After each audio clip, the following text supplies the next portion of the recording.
teachers there are industry professionals, right? So in terms of being a teacher, they also work a second professional job in the industry that they teach. Why that really matters is because the class sizes are very, very small. So you're looking at like 50 maximum to like 20 average.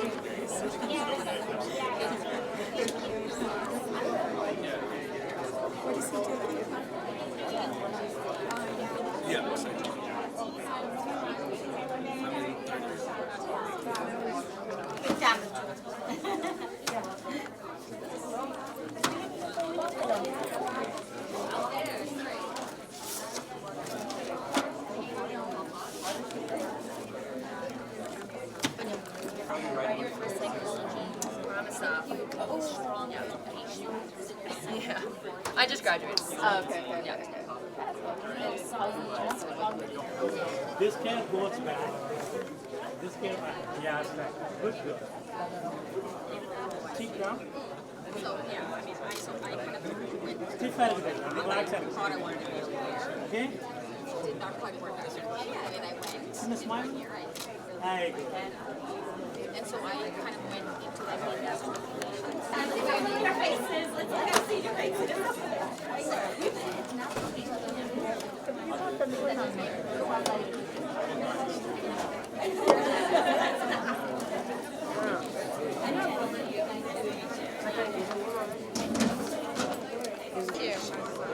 What grade did you say that? Like,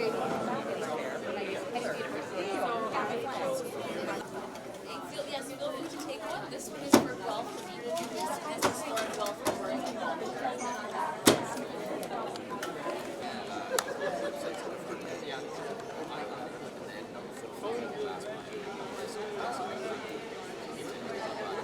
like I would actually.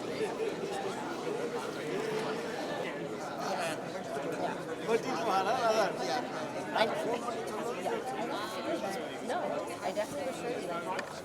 When you need to,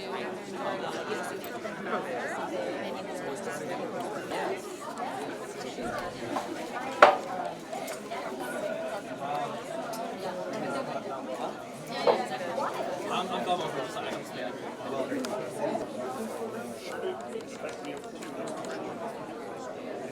We have a third one. So we have the well-known. This is like a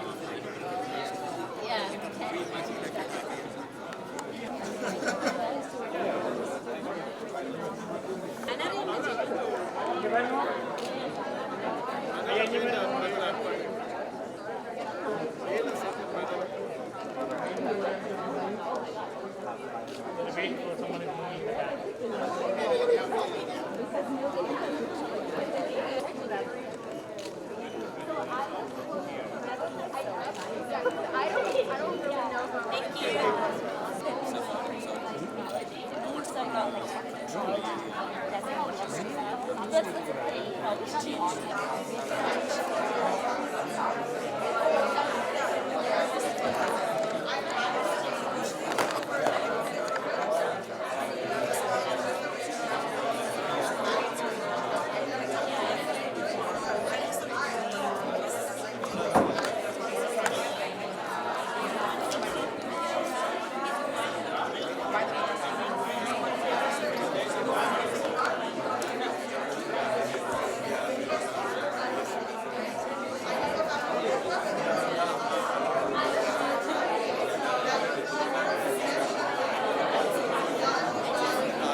Please do rise and observe a moment of silence for all those who've sacrificed for the freedom that we enjoy today with their lives. So please do take a moment of silence and then we'll resume shortly. Thank you.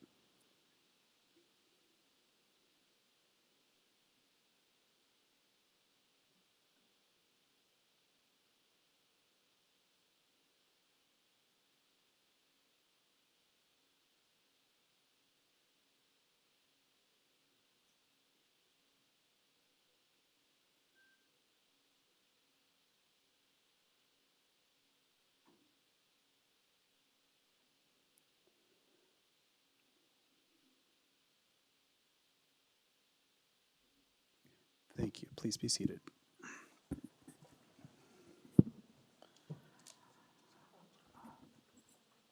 I hope some of you who were here a little earlier, I hope you had an opportunity to connect with one or more of the panelists. Again, just a reminder, the panelists are wearing these tags around their necks, so if you haven't had a chance, you will get another opportunity at some point after the panel discussion.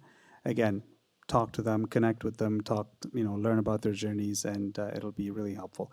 Also, I do want to take a moment to acknowledge the colleges and universities and institutions who are here outside, who set up tables. If you haven't had a chance to drop by one of their tables, great opportunity to connect with representatives from different colleges and universities and schools to also ask and find out and learn more. Okay, so do take that time as well. So you will get an opportunity once again to get out and network with everyone. No event is ever possible without the support of sponsors. And speaking of sponsors, I do want to acknowledge that Computech is the sponsor today, Computech College. So thank you, Computech College, on behalf of SACEM. Thank you for all the support and your continued leadership in the community. And again, if you do require information about Computech College and the programs they offer, you can speak to Sujeevan Kugaraja, who is here. Sujeevan, are you? Oh, there you are. Okay, hi, Sujeevan. Sorry, I didn't see you. You're in the back. So thank you, Sujeevan. You can connect with Sujeevan as well and learn more about what they offer. So thank you, Computech College, for all the services. Let me promote, before I go any further and before I get into a bit about the SACEM, I do want to promote Slido. If you haven't already logged into Slido, it's a great engagement tool that we're going to be relying on to hear back from you throughout the session. Please do log in. I'm not sure if the barcode is up, but you can go to the Slido website, and I'm going to read out the details here in a second. Do we have the barcode up? Oh, there it is. Go to slido.com. And there is the PIN number that you're using is 2399890. So it's slido.com on your phones, and then PIN is 2399890. It's a great engagement tool, and I encourage you to use it throughout the session. Okay. Fantastic. Okay, quickly before I get right into the panel discussion is a little background about SACEM. SACEM's mission is to provide services to empower the community so that we enable our community to shine as a vibrant group within the fabric of Canadian society while preserving the cultural heritage. And SACEM isn't new to the rodeo. They have been around since 1983, which, as you can appreciate, was the key time period when more and more Tamils were fleeing persecution and leaving the island of Sri Lanka and calling Canada their new home. That's when SACEM was there to welcome people, to help them integrate, to find services, to find homes, and make sure that we're set up for success in Canada. And that we have done as collectively as a community. So thank you, SACEM, for your continued services. And if their vision continues to be that the community we serve excels and contributes to the growth and development of Canadian society. So very much speaks to their history and their actions from the past. So you can find out more about SACEM. They are on the socials as well. So they're on Instagram, and they're on Facebook. They're also on YouTube. And I want to mention YouTube. Look up SACEM on YouTube, because all of their events are recorded and posted on YouTube, including the one today. So if you missed something, or you want to hear back, or you want to repeat, you can go back to the YouTube channel and find today's event there as well. As for social, they're on LinkedIn page, Facebook. They're referred to as SACEM 1983, which refers to the poignant ear. So you can look them up. Instagram, they're SACEM Canada, SACEM Canada. And the QR code is also available on the tables outside, as well as in various spots across the auditorium. So having said that, I want to turn things over to the panel. So once again, welcome everybody. Thank you for being here. And instead of you hearing me talk through most of the stuff, we're going to turn it over to the panelists. And if I can maybe just start from that end, and Selvin and I, if you can maybe just take 90 seconds and give us a quick introduction, and then we'll work our way right around. So, okay, Nadia, you want to go? Yeah, go ahead. Go ahead. Sure. Just press that little button. There we go. Perfect. There we go. Good afternoon, everyone. So my name is Nadia Moses, and I'm an educator. I'm the principal and secondary school teacher at Rouge Valley Education Centre, a private high school. In my current position, I teach literature, writing, and reading comprehension to students in grades 9 through to 12. As a principal, I look forward each day to strengthening the relationships that I've begun building with our wonderful students, families, teachers, staff, and community. Teaching is my life's passion, and I've been instructing students of all ages for over 15 years. From a young age, I was very passionate about working with children, families, and school communities, guiding them and educating them. My background in psychology and years of experience as a teacher have helped me form a teaching philosophy that guides how I help my students succeed in the classroom and beyond. I truly believe that their success begins in making them comfortable first in the classroom. And so, as a school community, we begin our school year with activities so everyone can get to know one another. We encourage them to share their questions and opinions in an unbiased and open environment. We strive to create a space for students to explore their own learning styles. And then we are there to help them develop their interests and guide their absorption of the material. At Rouge Valley Education Centre, we make a total commitment to our students, and we are dedicated to making a positive contribution to their education. We focus on their well-being and do our best to provide the necessary supports for them to be successful in their learning skills. As an example of our dedication, we always welcome students to stay after school, and teachers make themselves available at any time to ensure that students are engaged and learning while at our school.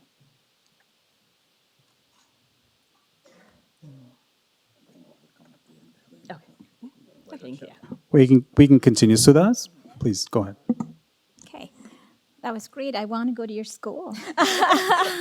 My name is Sudha Balasingham. I work in a role called Head of Strategic Initiatives in Community and Health Services at Region of York, which is a regional municipality. My department, Community and Health Services, includes areas like public health. So the nurses that come to give you your shots at high school, they're part of our department. Paramedic services, EMS, when you call an ambulance, they come to help you. They're part of our department.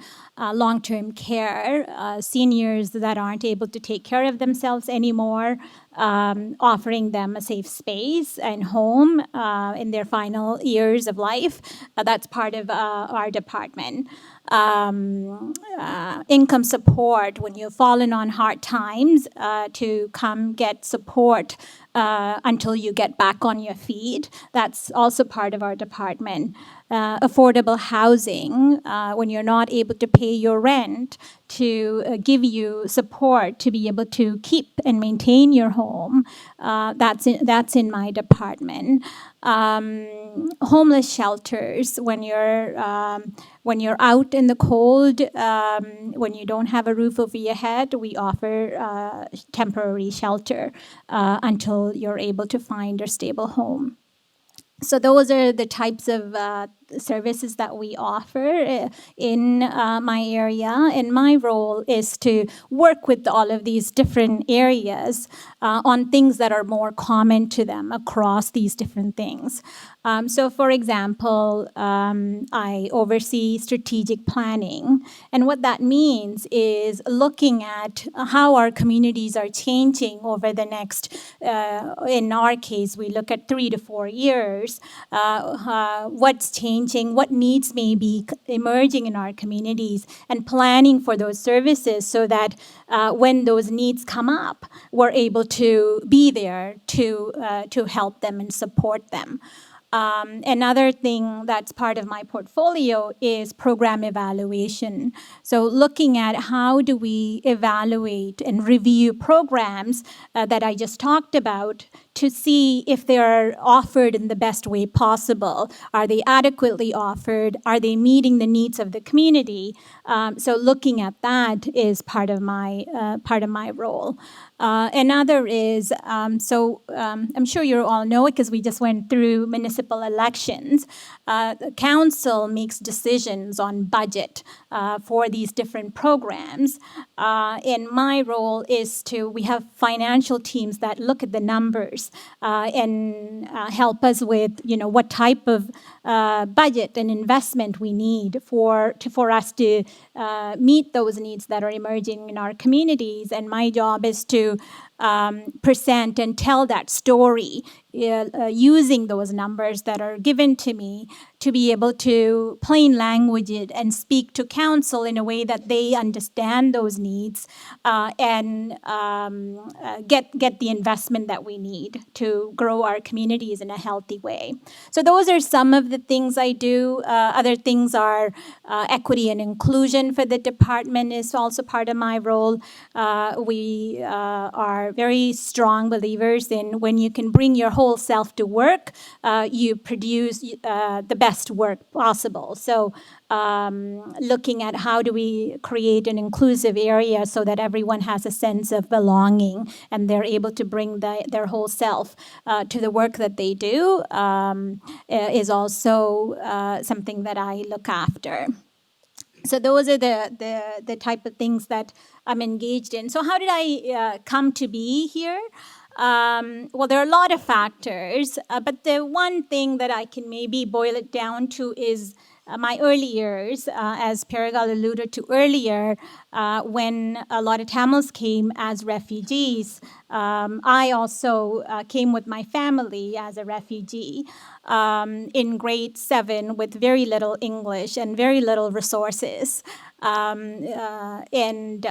All of these supports and services were here when I needed them, when I needed those supports to help me become a stronger contributor of the community. And so those lived experiences in those early days left an impression for why these strong safety nets are important in our communities. And I've made it my life's work to be part of shaping those safety nets that we offer to the communities. My parents, who also had very little knowledge of Canada, I saw how hard they worked. I saw how they wanted to give us a better future. And we came to a basement apartment, one bedroom when we first arrived, because that's what someone was able to get us. And they worked hard to give us everything that we needed for our education. And I remember the very first investment they made is buying us encyclopedia. I don't know how many of you know encyclopedia, but it's Google search, but in hard copies. It's there are books with different topics arranged in alphabetical order, and like they're this big bookshelves that you sort of keep them in because it's your own library. And that was their first investment in Canada. They had very little, and this cost a few $1,000s, and they made those payments in installments because they believed in the value of education and made sure we understood that was our key to getting out of our current situation. So one of the things that I think I walked away from that is them making sure we understood our environment doesn't define who we are or doesn't limit our success. It's to understand yes, hardships happen, but there are ways to get through them and get out of them. And so my parents had a huge role in also me becoming who I am. So that's sort of how, where I ended in what I do right now. That's great. Well, that's a tough one to follow. Gosh, my gosh, I'll keep it a lot lighter than that. Hi, everyone. My name is Nikki Sabapathy, and I'm the VP of People and Culture for a technology company. I have worked pretty much my whole career, 20 plus years, in the tech space, and I love that. And I'll talk a little bit more about it as we get into the questions. But I was actually born and raised in Sri Lanka, and I moved here when I was probably in grade 12. So much like you, didn't understand the culture, didn't really speak the language, didn't really have Google search. I remember I was in grade 12 and somebody said it sucked. And I was like, what the hell is it sucks? I mean, like, you have no idea what it means, right? And so, that whole culture shock hits you. And one of the things that has really sort of like resonated with me and sort of created, me as who I am is, I think, that whole resilience. The ability to just figure it out as you go. And so one of the things I think that's really important for all of you that are here today is to really understand the importance of being resilient, right? And you may not have all the answers in front of you as, young people going into the work world or into university, and that's okay, right? So I digress, but I go back. And so, I came here in grade 12, went to university. I remember, I wanted to go to, Ottawa, and my dad was like, that's too far. No concept of how far that was, because as new immigrants, everything felt like it was wide and vast and far and long. And so I went to York and did an undergraduate degree in psychology and political science, really with the desire to go to law school and wanted to be a lawyer. I'd always wanted to be a lawyer. Thought that was the be-all and end-all. Coming from a family of immigrants, you either were a doctor, a lawyer, an accountant, or, some professional or an engineer. And so, law school was the thing for me. And, well, let me just tell you, and I think I've already spoken to a couple of you, so just take this for what it's worth. I hated it. First year of law school just wasn't for me. And so now think about telling your mom and dad, who's given up everything from Sri Lanka, coming here, that you want to pause this. Well, that was an interesting conversation. Had that conversation, and I paused the law school for 1 year, and I knew I wanted to work in a space with, some sort of a law background. And at the time, I was working, for a company that had unions, and so that was really interesting to me, the way the negotiations worked, and I kind of leaned into that, and sort of fell into the industrial relations space, and went back to school, got a degree, and really enjoyed it. And long story short, I've stayed in the tech space in sort of HR. And for those who don't know what HR is, it's human resources. And when you think of HR, you're thinking of hiring and firing. There's a lot more to it than that. We actually build out the strategy, the people strategy, everything to do from your pay to, engagement, to diversity and inclusion, how you mobilize the teams. If you're, a global company, how do you do that? All of that stuff, is the work that we do in the department. And so, throughout my career, I've had fabulous mentors and sponsors that have seen something in me that I didn't see in myself. And so when somebody tells you something, and if they see something in you, embrace that. And I remember I was in sort of an environment that was very industrial, and somebody said to me, you need to get into the tech space. I had no idea what that meant. Like, I didn't even know what the tech industry was. And so, I somehow landed at BlackBerry and worked there for several years. And so, I guess my story in this is that embrace the difficulty. Comfort and growth don't coexist. So if you're comfortable, that means you're not growing. So get out of your comfort zone, try new things. There is some risk in that. I'm not saying like quit school and do something different. Take a calculated risk in what you're doing and have a growth open-mindedness when somebody says, because success is not linear. Like, success really is like this. It's all over the map. And it's okay to take a step, sometimes even back, to move forward. So I'm glad to be here, and I'm happy to chat more about it, later. But sort of that's my journey and my story. So thank you. Hi, everyone. So my name is Denoja, and I'm actually a lawyer. So I went to the University of Windsor for law school. I graduated in 2017, have been practicing since 2018. Initially started off my career in-house working for a large CPG company. During COVID, I actually started my own firm with one of my business partners, and I currently am practicing real estate and family, and we also do immigration work at my firm. Similar to everyone's story, I also came to Canada very young. I came when I was 5, and similar background. Our family was very poor. We didn't have much, and basically education was always pushed. That was one of the things that was the most important things. Our family put that on a pedestal, and it was always one of those things that was the deciding factor on everything. So I think that's basically what pursued me to do law and complete it at the end. But I love what I do now. Obviously, it's difficult. It is stressful. It's stressful work, but I find passion in it. So yeah, if anybody wants to chat more about that and how I got here, happy to chat. Hi everyone, I'm Gauri Pavanachandran. I am currently a director in the analytics space. Oh, I offended a little child.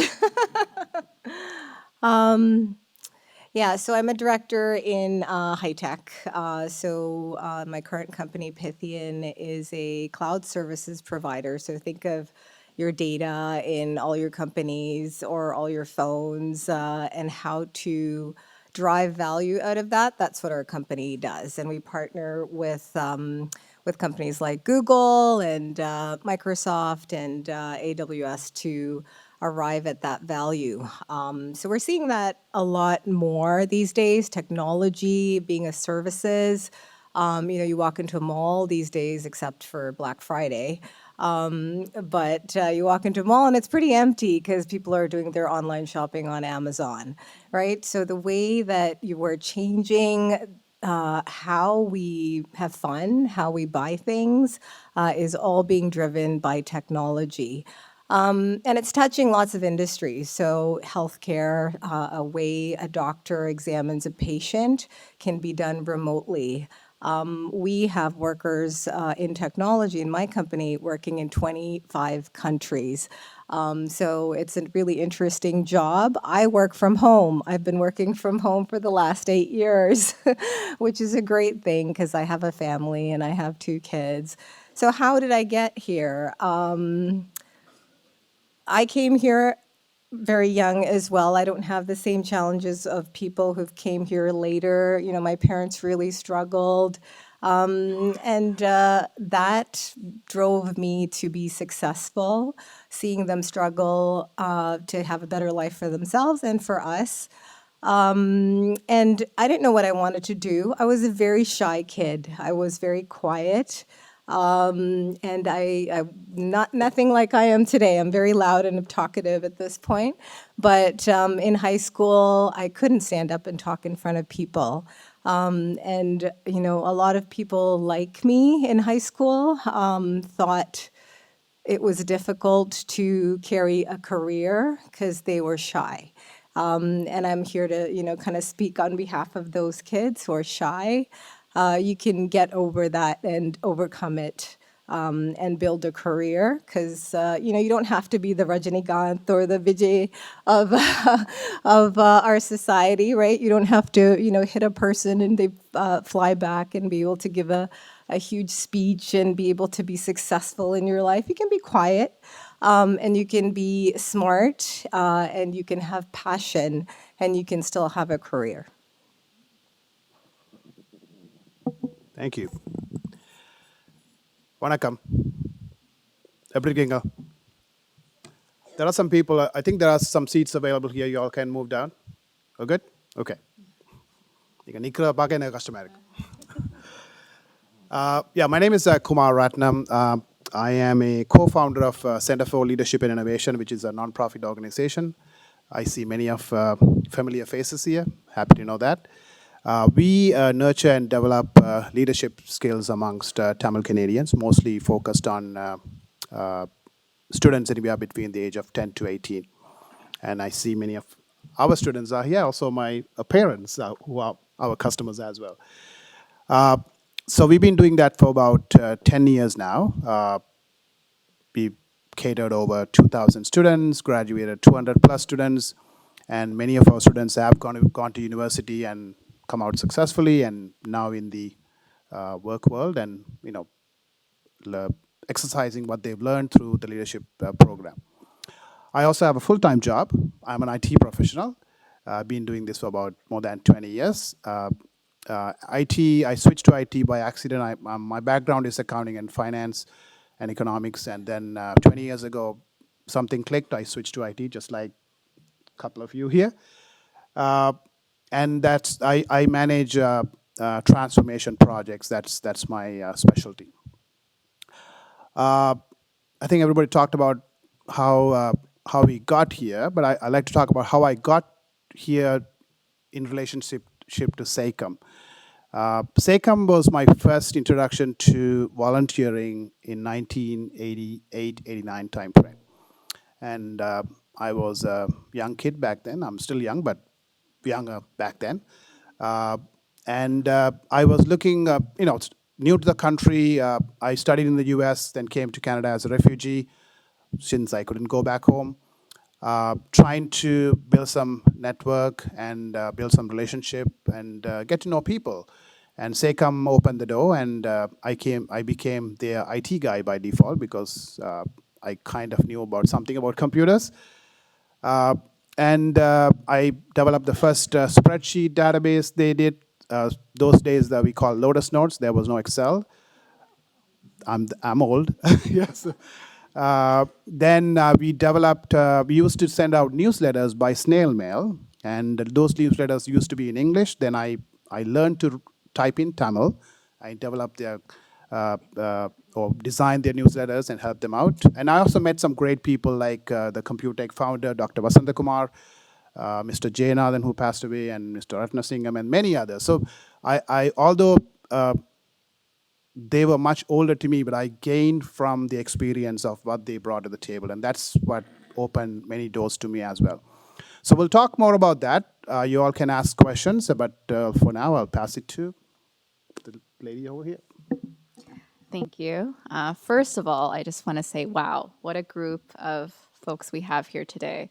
I'm thinking back, as each speaker was speaking, I'm thinking back to 30 years ago and where we were as a community. I'm thinking about the culture shock, the way we were portrayed in media, all of kind of the surveillance that happened in our community. And look at the growth and the success stories we have here. A lot to celebrate today. Elorakum Vanakkam. My name is Yalini Rajakulasingam. I'm the current trustee for the Toronto District School Board for Scarborough North. But I think what really what I really identify with at my core is being an artist, a Bharatanatyam dancer. I think that is my source of inspiration, of confidence, and it's just such a powerful tool for social justice and change. So growing up, my brother and I were exposed to a lot of different extracurricular activities. There wasn't any pressure to pursue a particular career. There was encouragement for, law and med, but we were just kind of open to explore. And for a long time, I thought I wanted to go into law. So in grade 7, I went into excited French. In high school, I thought I wanted to do med. So even though I hated sciences, I thought I was going to go into med. Then after high school, I took a year off and I went to India to learn more Bharatanatyam and perform, and did that. That was also the time when the genocide peaked in Ulam, and at that point I thought, you know what, I'm going to go do law. I keep looking at the lawyer. I'm going to do law, and I thought human rights was going to be, my path. After that, I went into U of T, and I studied political science as my major, and I did a double minor in religion and theater and performance studies. After that, I went into arts and cultural management, a post-grad diploma program. But during this time is when I also had a personal issue where I was being cyberbullied for a year. It took a lot on me, and I realized that I actually wanted to really focus on student safety, community, and also how we can really make sure we have spaces where students can talk about, safe spaces. And that's when I ran for the first time 4 years ago. I ran again now, and what brought me, and why I was a trustee. But I think I unlike some folks who kind of saw one path and went forward, I was someone that was all over the map. But at the essence, I knew that the arts, social justice, and really amplifying voices of underserved communities is what I wanted to do. So that's me, and I'm looking forward to discussing further during the question and answer period. Great, thank you, Yalini. I'm just going to skip over to Sujeevan if that's okay. Sujeevan, if you want to just quickly give a 90-second or under introduction, that'd be great. Thank you. Thank you very much for everybody. So honestly, 90 seconds is not enough for me. But anyhow, I would like to string it. So this is a great opportunity to talk to you regarding Computech.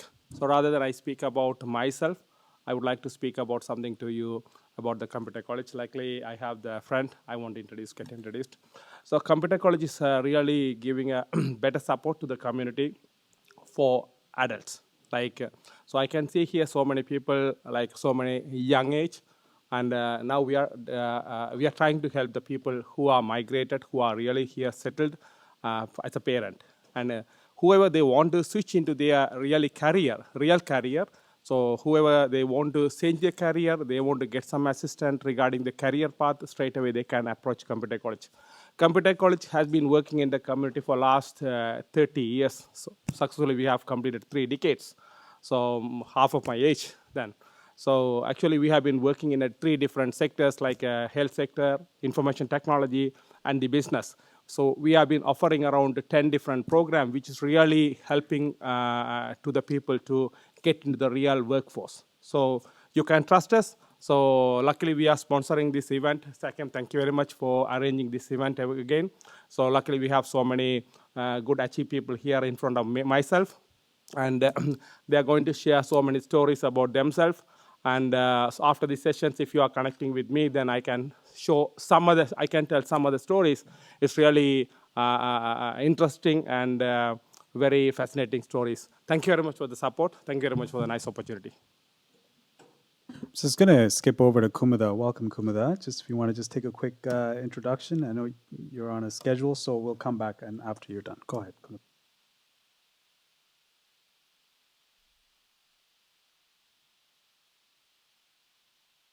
Markets. Oh, there we go. I'll start from the beginning. I'm Kumida. I'm a reporter with BNN Bloomberg. I cover financial markets, major trends for CTV as well as the Bloomberg brand. It's interesting to be back in Scarborough. I'm a product of the public school system here. I remember folk dancing almost 30 years ago in the square here, so it's great. As you can tell, in the broadcast field, you're going to lean into your soft skills, which is sort of anathema to what your parents want. Math, science is what my parents were sort of pushing into me when I was younger. But I very much just did what I enjoyed in the end. And my parents, of course, claimed all success for themselves. So I guess if my story says anything and sort of happy to answer questions afterwards. It's very much about how you have to figure out not only what you enjoy doing, but what you're actually good at, but also, especially for the women in the room, how important analytical skills are, no matter the job you have, and how important it is in terms of leadership opportunities moving forward in your career. So I wanted to keep it short and sweet. Happy to answer any questions. Thanks. Go ahead, Siva. Hey folks, my name is Siva. A bit about myself. When I went to university, I actually wasn't really motivated to go to university. However, I ended up spending the last over a decade at York, eventually as an executive director there. So it kind of went from 0 to 100 very quickly for me.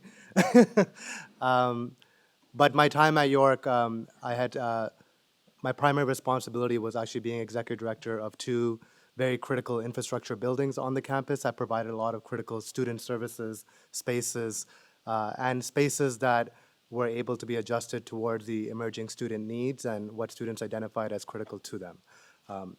So I'm here today because I've been on a university campus for well over a decade. There may be a lot of questions that you may have in regards to what you can expect in regards of not just the academic side, but the social side, the extracurricular side, and what type of support services are available to you depending on your needs. So feel free to come to me and ask me later. While at York, I did develop a strong passion for community infrastructure.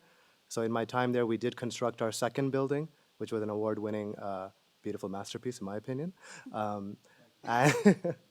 And I've always been the one to advocate for taking our personal and professional experience and in whatever way we can bringing those skill sets back to our own community for the betterment of our own community. So currently, right now, as folks may know, we are constructing a Tamil Community Center in the Scarborough area, and currently I am serving as the chair for the board of directors for that project, and we're very excited to advance that project forward. So my interest and why I'm here is to speak about my York University experience and offer that guidance for anyone who would like to speak to me about that, but really also to highlight the importance of whatever we learn in our professional and personal development to always find ways of contributing back to our local community as well. So as you grow, the community also grows. Thank you. Hi, everyone. First, I want to thank SACEM for inviting me here. It's a pleasure to be here and be among such like a talented panel. My name is Dilakshan. I'm a medical school student at Queen's University. I'm particularly pursuing the MD PhD program, which is a combined medical degree and PhD concurrently. Previously, I did a master's at the University of Toronto, where I investigated neuro-oncology, and then my undergrad was at also University of Toronto, but in the Scarborough location, and I double majored in neuroscience and psychology. Currently, my research interests are artificial intelligence and machine learning in neurosurgical care, and as far as my journey here, like many people on this panel, my family immigrated here in 2004, and since then, I guess like a lot of people here, I also didn't know a lick of English, but then of course you just get like mentors along the way who are of great help. Two of which are like sitting right over there, which is really nice. And then since then, I've also been helped by a lot of other mentors, and I guess that's primarily the reason I'm here. So just to I think it's also important to give back to the community again, and so it's nice to see so many eager and keen students, and I'm looking forward to speaking with all of you when I get a chance. Hi, everyone. So my name is Caroline De Silva. I'm actually really amazed to see so many high school kids here with their parents. So good job to you guys for giving up your afternoon to come here today. Just to tell you a little bit about myself, I'm currently leading the financial planning and analysis function at Dr. Oetker Canada. So we make frozen pizza and desserts. We're a huge German company that actually has grown very quickly in Canada. And my team also oversees planning and reporting for the US. So it's a North American role. And just a bit about my kind of background, I guess, like everybody else, I think, here. I moved here when I was 9 years old, but my parents came via Zambia. So I was actually born in Africa. And we moved here. So not only was I not from Sri Lanka, but I also was not from Canada. So it's kind of straddling three worlds and not really fitting in anywhere. I was, like everybody here, I think the privilege that my parents gave me was education. And I'm very, I would say our community generally is very fortunate for having that as our foundation. And like many other people here, there were one of 4 or 5 things that would have been accepted as a profession when I was growing up. And I did want to be a doctor, and I only wanted to deliver babies, and that was it. That was it. Obviously, when I was 9 years old, that meant I would go to med school, and then I would become an OBGYN, and then my life would be perfect. And, eventually you grow up and you realize, number one, even if you go to med school, there's no guarantee you're going to be an OBGYN. And in 4th year of university, I actually took the opportunity, and one that I would highly recommend to students is to use my electives to really try out some different areas. So I took some business courses in 4th year, and then I was like, I've been missing this my whole life. This is amazing. And I actually ended up, after I graduated, doing my MBA.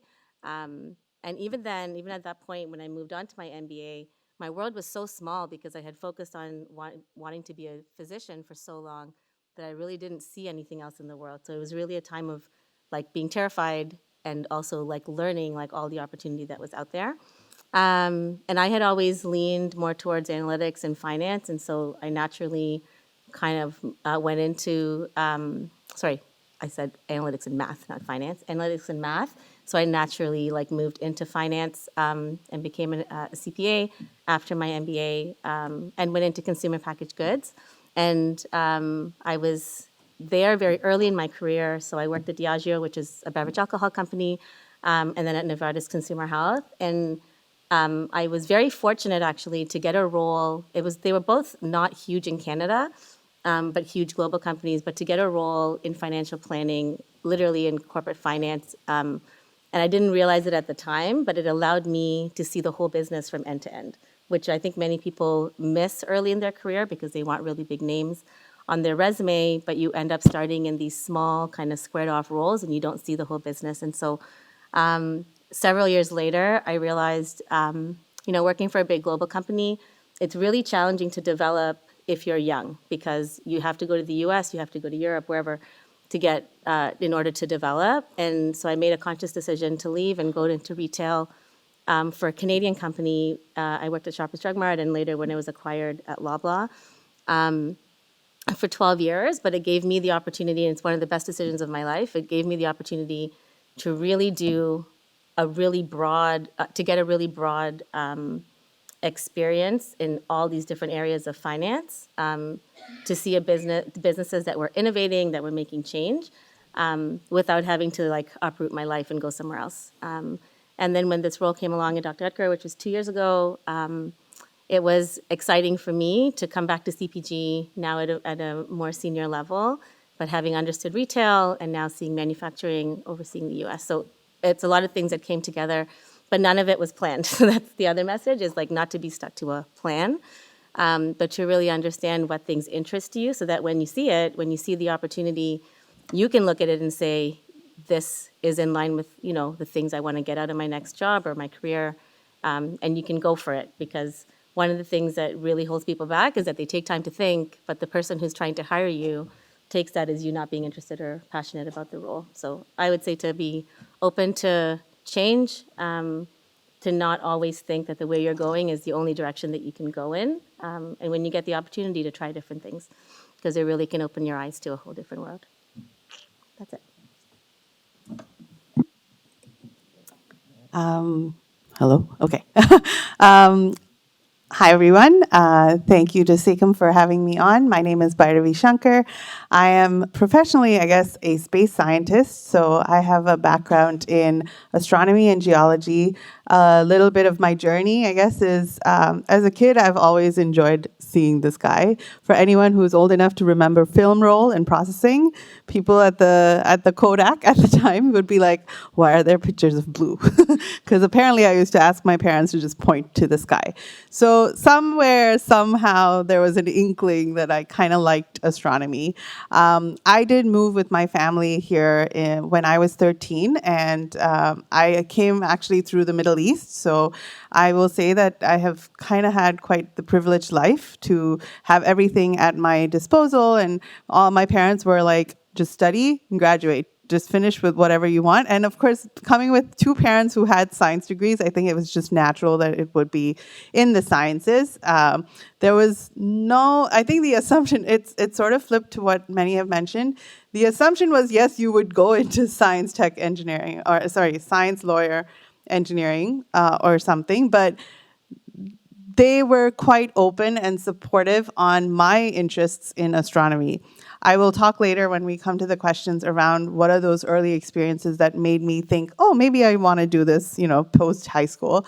But I will say that with that strong support from my family and certain opportunities that I would not have known for had it not been for just maybe investigating a little, it did go through, going into undergrad. And then I was like, oh, wait, I really enjoyed this. In undergrad at U of T, I started in Mississauga, but then moved over to downtown campus. Third year, had to take some electives. And I was like, at the time, I was not feeling the love for astronomy. And I was like, what am I doing? Is this really where I want to go? But in third year, thankfully, there happened to be a planetary science program at U of T, which sadly does not exist anymore. I don't know what to make of that. But at that point, they were like, well, you could take, these other courses that are all linked in different related departments. And geology was one of them. And I took the first year program or course in mineralogy, and I was like, oh my gosh, I love this. It combined my interest of volcanism that I used to love as a kid and astronomy, and I was like, there must be a career like this that exists. And so undergrad led to master's, where I did it out in the US. 2 years. It was interesting. First time away from home. I could sense all the stress that my parents were going through, but I was like, nope, I want to do this. And they were again supportive. Came back to Western to finish my PhD. And I did this sort of academic route where I was like, oh, I kind of want to do, I love research, investigations, looking at questions, etc.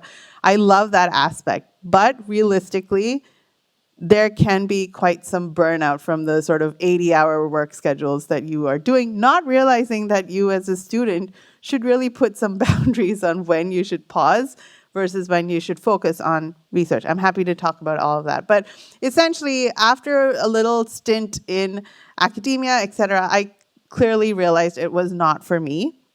And I moved back to Mississauga. There were also some personal things happening that sort of impacted all of this. But in that sort of downtime, what I did recognize was when I was trying to think, what is it that I really enjoy? I love research, but I also love communicating. And especially throughout my journey through grad school, etc., I had a lot of opportunities to talk to the general public, whether it was something related to an event happening astronomy-wise, it was a mission happening. I was part of teams where we were sort of simulating missions. That was fun and fascinating, and I could see the excitement with the audience that I would talk to. So when I came back and I was like, what should I do?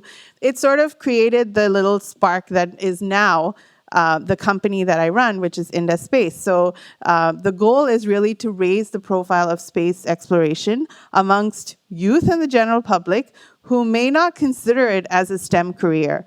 And I guess through my full journey, there were many things that I've learned, but the key takeaways is you don't have to be working at NASA to be part of the sector. You don't have to be an astronaut to be in this sector. And so this is an opportunity to really raise all of those profiles, see what is possible. You all come in with skill sets. Every skill set, whether it's in STEM or in the arts, is really valuable. And there is a place for all of that in space exploration. So that is what sort of motivated me to now start this venture. And it's a social enterprise, so always looking forward to sharing that with communities, with schools, but also to help raise the profile that you don't have to be a cisgendered male Caucasian to be in the sector either. And I think that is where there's the biggest gaps that still exist. There's a global community, and I think there's a place for all of us to be part of that sector. And so that's what I now do, and I'm happy to chat about any of that later. Hello, everyone. I'm Janani Sridharan, and I currently work at RBC in the cybersecurity and infrastructure team. In high school, if you asked me if I knew what I would be doing, I would have no clue. So in high school, I was really confused. I literally took every subject. So I took sciences, I took business, I took everything I can to kind of expose myself. What really helped me sort of decide later was I actually did volunteer at Markham Stouffville Hospital. So it gave me sort of the whole healthcare environment.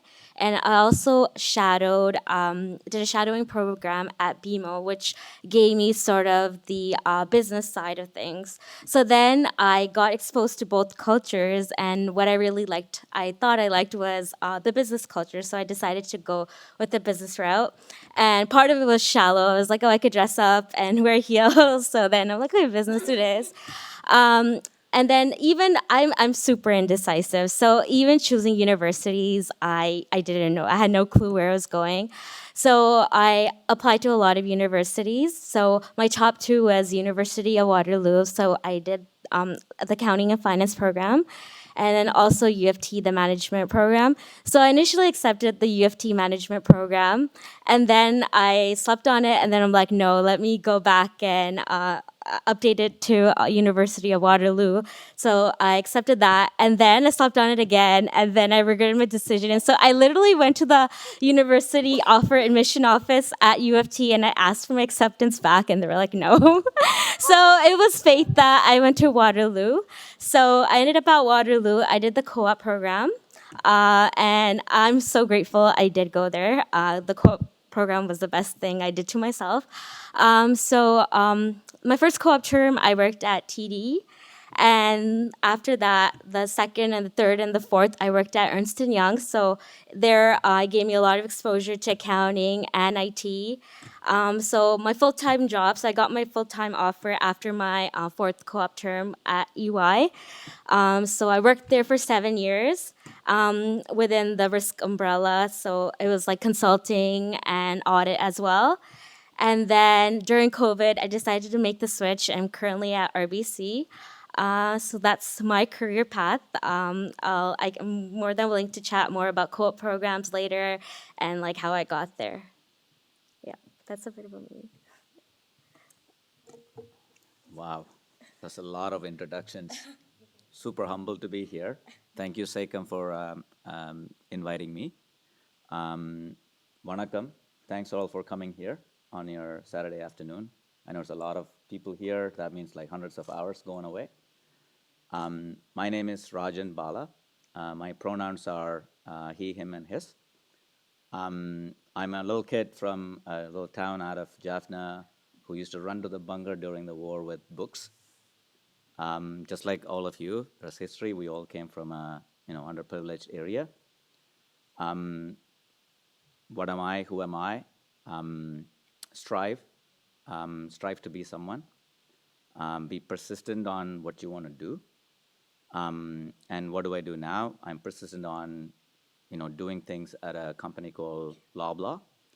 Loblaw as in not shelving with grocery, but rather running the engineering organization. I'm a senior director. If you go to Loblaw online to shop, browse, so my organization owns the browsing experience. All the mobile apps are under my leadership. And behind the scenes, when you place an order, all the fulfillment and delivery tech stack is also managed my team. So I own a portfolio of bunch of different line of businesses and the relevant tech stack. So I have about more than 120, 30 engineers reporting up to me through various layers. How did I get here? Obviously, I also started from the bottom. Came in the mid-90s to Toronto as an immigrant. Again, just like most of our parents, education was priority. Went to Cedar Brae in Scarborough. Scarborough's home. Unlike other people, I had a different opinion and choice in terms of education for university.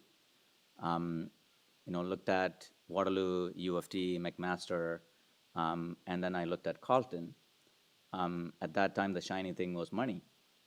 Carleton gave $20K scholarship, when Waterloo gave $1,500. So I went after the money on that length. And my father, just like any brown parent, will think about, hey, let's be frugal about things. My older brother also went to university at the same time. So in his head, hey, 2 kids going to university, instead of going to 2 places with separate expenses, put them together. It's effective, right? So that's how I ended up in Ottawa and Carleton. So I did my bachelor's, master's in the same university in engineering. And then I do think differently compared to people in comfort zones. I used to work as a software developer at BlackBerry. Back then, it used to be called Research in Motion. So I started from application development, moved my way down to virtual machine development, drivers, stack. So my goal was to get depth first, right? Be good at what you do and get to know all the insights of it to the point where you're irreplaceable by that company.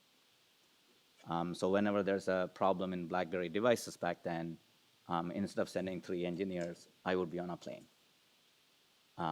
So get yourself to a point where you're adding value. That led me to grow.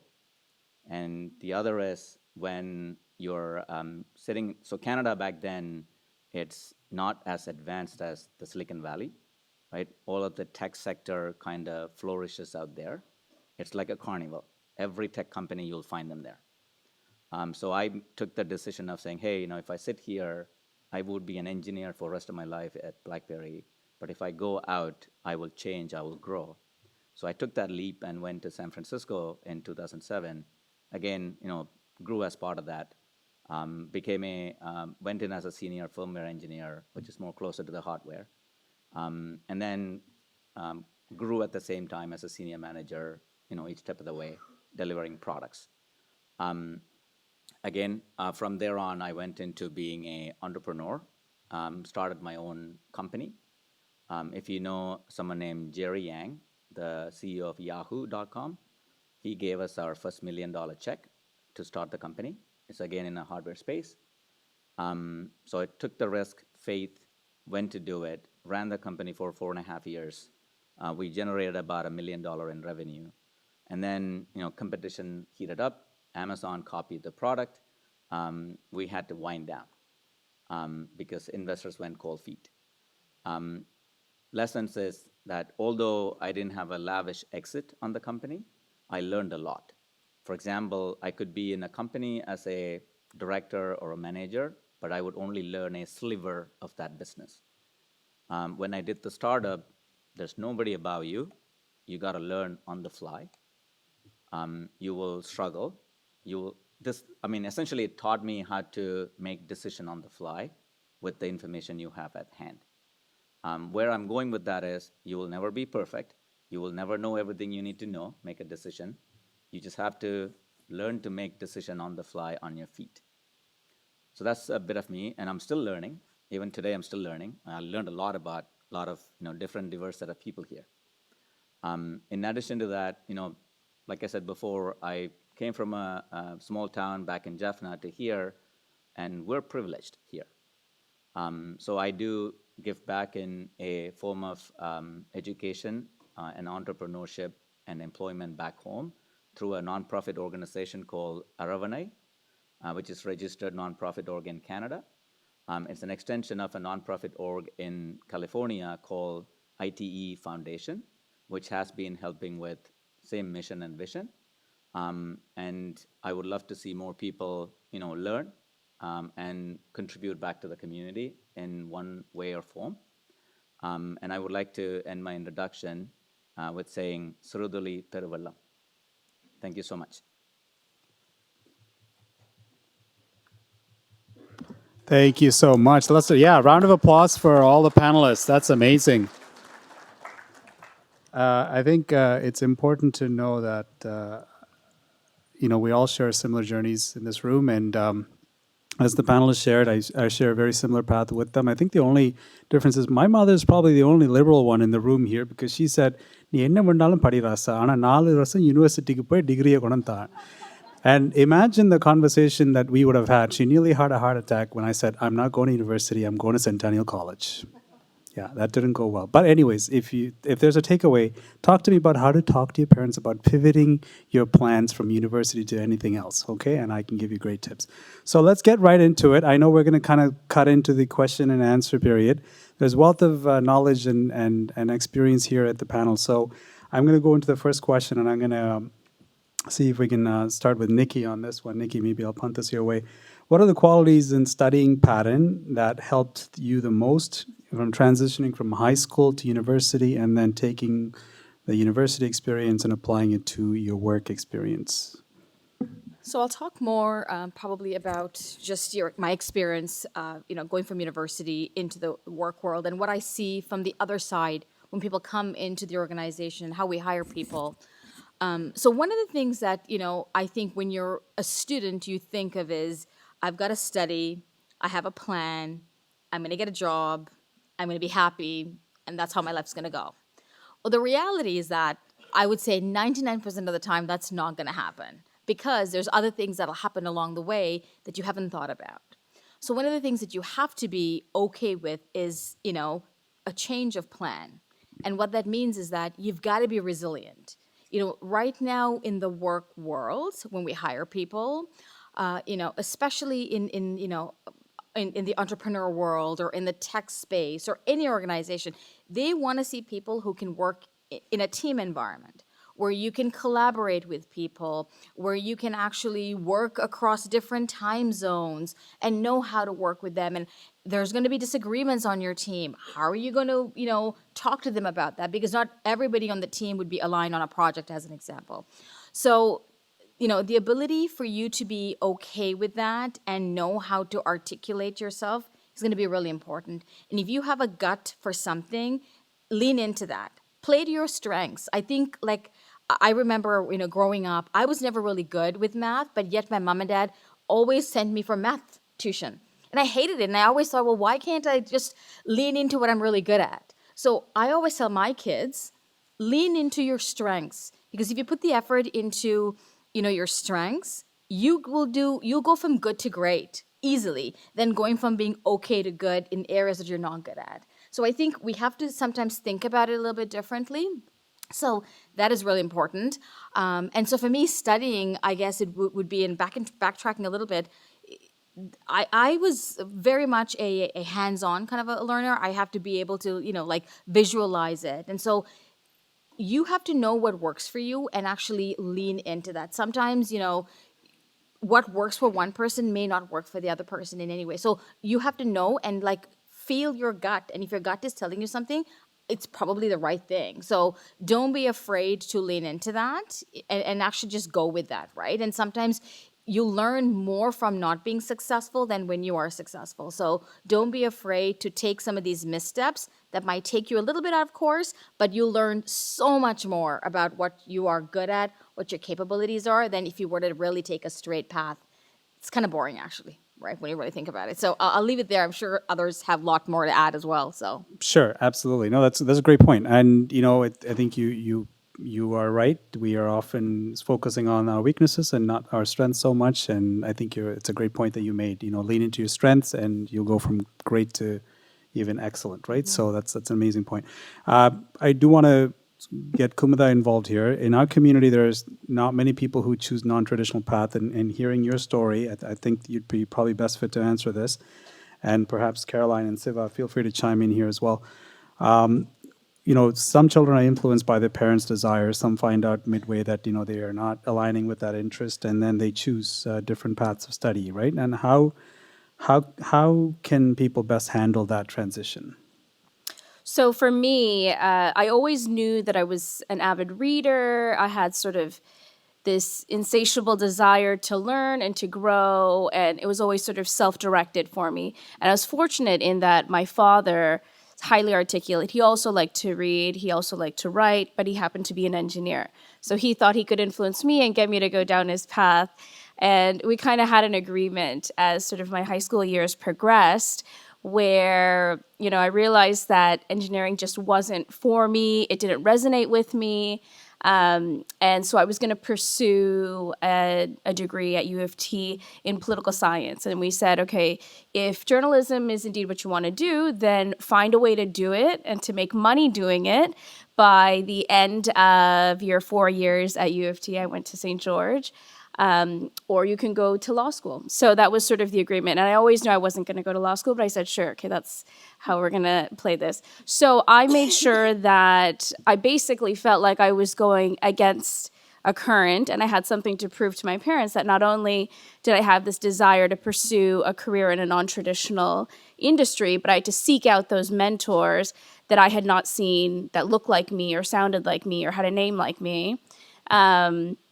And I had to seek that out myself. And I learned very young. I mean, just my earliest memories are living in Parkdale, and the step up was moving to Scarborough for my parents. So it's not like, the path was laid with gold. So I knew I had to make it work with little to no financial resources behind me. And I found internships. I started volunteering. And by the time I actually graduated from U of T, I had a demo reel because I had been volunteering at Rogers, a community station, and I had anchoring and reporting experience. And so when I was done school, I got my first paid job in Brandon, Manitoba.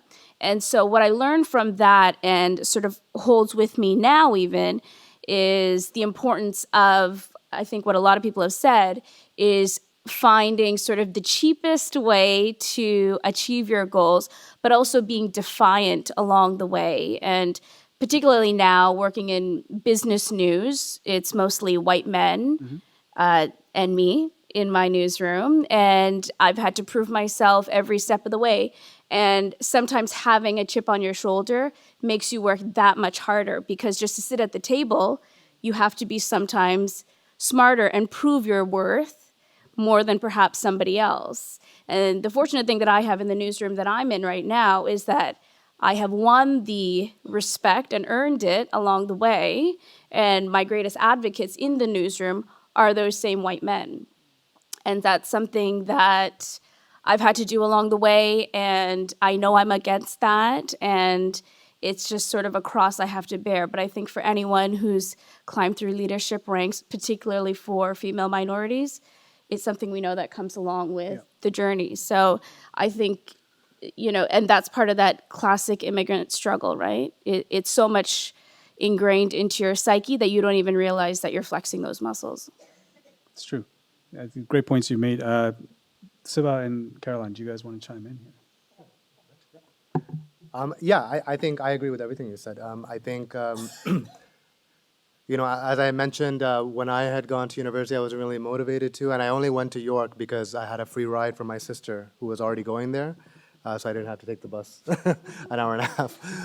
But what is important in the context of today's event is, I think it's also okay to not completely be 100% certain on what your degree will end up as. So you could enter, and a lot of people do, you enter the post-secondary sector, whether it's college, whether it's university, whatever it is. And as my personal example is, I went to York with psychology. I think someone else went to the same. I went to York with psychology. And then the first psych exam that I did, I realized that the multiple choice, all 4 options were nearly identical. And I wasn't a fan of that type of testing. And then I switched to political science. And I did very well at political science because it merged a lot of what I was passionate about outside of the classroom. I was very involved with the community, and I was able to utilize a lot of my assignments, et cetera, and overlap it with what I was speaking with my own community about. It was very exciting to be in the tutorials and classroom, so I excelled in that. And then that also then leveraged me into being a bit more involved on campus, and that's essentially how my trajectory went. So if you asked me, the first day of university, if I thought I was going to graduate psychology, I would have said 100% yes. If you asked me in year 2, I had no idea what I was doing. And if you asked me in year 4, and not to make a joke out of it, but someone asked me recently, like, oh, what did you do with your political science degree? And I don't really have an answer for that. I just kind of went with the flow. But I think, to what Kumila was saying, your social skills are extremely important, that you will develop them as you go through. So looking at the university environment as a space of not just academic accomplishments, but also learning more about yourself and developing your social skill sets will lead, I think, to you discovering a pathway for yourself.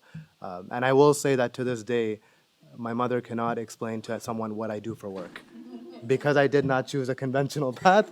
So they're programmed to say doctor, engineer, lawyer, and I'm sure a lot of other people who are not in my similar situation, my mother is never able to explain to someone what specifically I do for work. But that's okay, because you just have to explain that, and explain that pathway to your parents as well. When you develop more confidence, that's what you want to do. Sure, I'll just take a minute. So I did share that I switched, from kind of going on a med school track over to finance and my MBA pretty late in my undergrad. It's interesting, I fully agree with leveraging, and I think I said this, like leveraging your electives in university if you're able to do co-ops in high school, to be able to get exposure. And I really did that. So I did a co-op at a hospital. Obviously, it was like delivering babies. And then I went overseas and volunteered like one summer when I was in university. So I had done the work. I still didn't know 100% what it was going to be like. But when it was time, and I'll share one more story before I tell you what happened. But I had played the piano my whole life. It was another requirement for being Tamil or in my house. And at some point, it was grade 12, where I said to my parents, like, I can't handle this. Like, I need to focus on school. Like, I'm done. And it was like this huge, like, head-to-head argument. Like, why don't you want to play the piano? Like, I don't understand. And so I just ended up saying, like, I'm not doing it. And it went very poorly. It was like a bad discussion. But I still stopped. And they never got over it. But when it came time to have the discussion about, leaving science and moving over to business, the conversation that I had I had to convince myself of why I had to make that change. And once I did that, it was actually very easy to have the conversation with my parents because they knew I had done the work on the science side. And if I'm saying after doing all that work, then now I want to switch to something else and I can articulate why. The conversation I thought was much easier and it went so much better. But I think it also kind of gets them on your side, because what you don't want to do is when you're making a very critical change like that is to also feel isolated from your support network. And when you're that young, it really is your family. So that's what I would share is, being able to understand why you want to do certain things in the first place. But if you decide that you're going to change, to really ask yourself why that is and where you're going to make sure you're not running away from something, because that usually is like the wrong reason to try something else. It's more like, okay, I understand I can't do this, but like, what's the reason that I'm going to do this? And that is a skill. I'll be totally transparent. Like, that's a skill that I've taken into the workforce, and it's been actually it's helped me become very successful when I have to talk to whoever it is, and I'm trying to influence change. Like I started with my parents when I was like 20 years old, and it's definitely a skill and a way just to make sure that you're on side with your own decisions, right? And you understand why you're making them. Sounds good. I am paying attention to the Slido. I know some of you are asking questions, and Raj, and there's one for you that I want to just quickly address. If you can take a quick second to respond to that question. How did you get your first job after graduation? Did you do co-op? How were your grades at well, you don't have to disclose your grades, but how was it in context to arriving at the first job? So, I mean, I'll disclose grades. So when I first went to university first year, I screwed up. I was super scared because I fast-tracked to high school. When there are like older people in the same class, scared. All I did was like sat in corners and studied. First semester, I barely passed. But after that, everything went uphill. So fourth year graduating, I had like almost all of them are A's and A pluses. I was not doing co-op because I was doing part-time job to provide help home while doing my full-time school. How I got into my first job, it was probably coincidence, maybe luck. This is 2004. A lot of layoffs are happening with no-till networks. Most of the tech sector is kind of going downhill. I gave a ride to my classmates for a career fair. And I'm really good at writing program back then. I would do Java assignments in multiple different ways before I submitted. I would, sometimes do Java assignment and then I'll try to do it in C++, try to do it in assembly. So it's an interest where I kept on doing that to the point where I can write the whole program on paper and pen. Just write the whole syntax and code on paper. So maybe that skill set kind of helped me accidentally.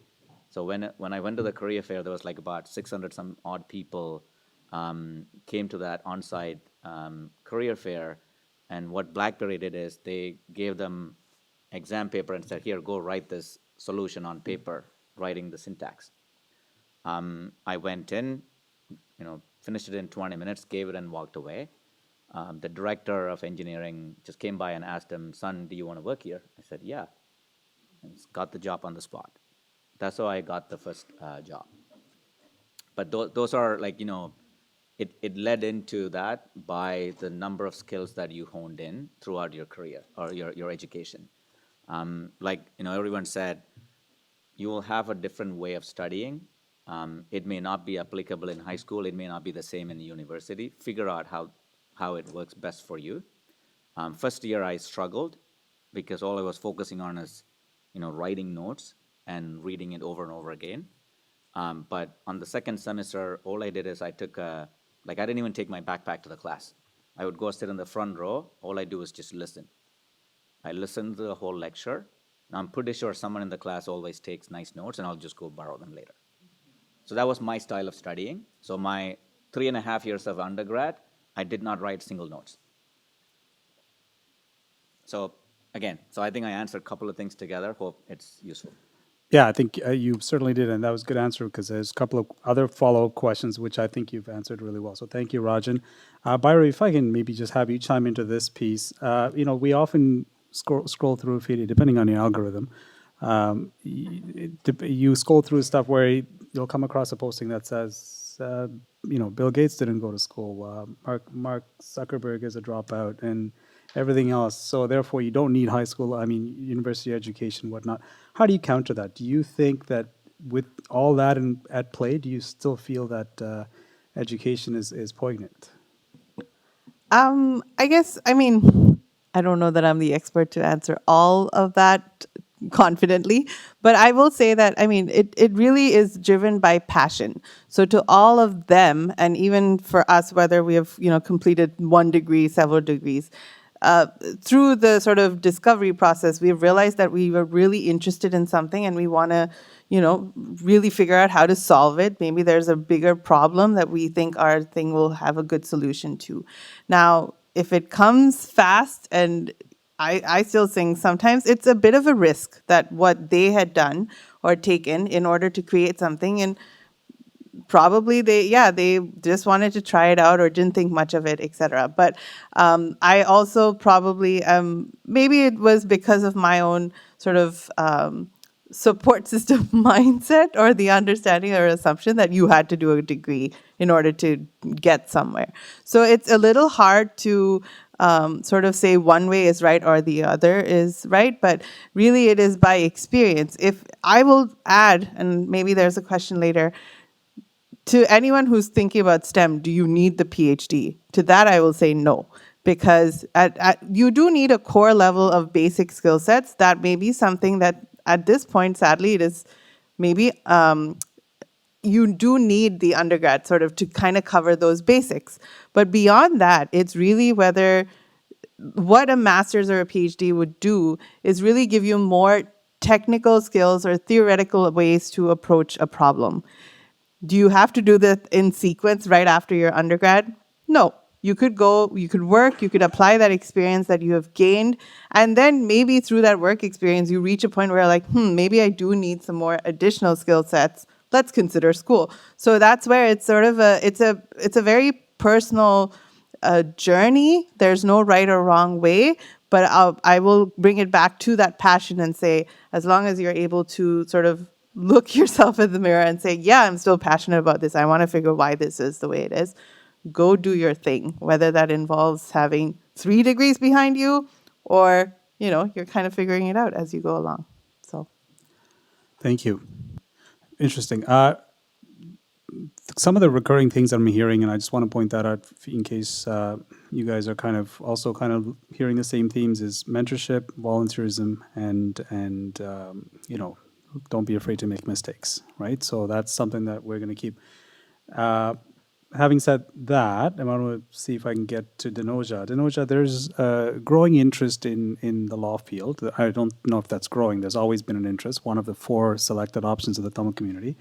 And there's a growing interest in the sense that people are now looking to do law degree right out of high school, and they're choosing, UK, Australia to go and do their law degrees. What are your thoughts on that, and what would your advice be for people who are sort of looking at that as an option? I also feel like I need to defend lawyers right now, but that's no. So in terms of going international for like law school, that is a route, but I don't know if going right out of high school is the best option. Just because what we've all discussed, an undergraduate degree it builds key skills and a foundation.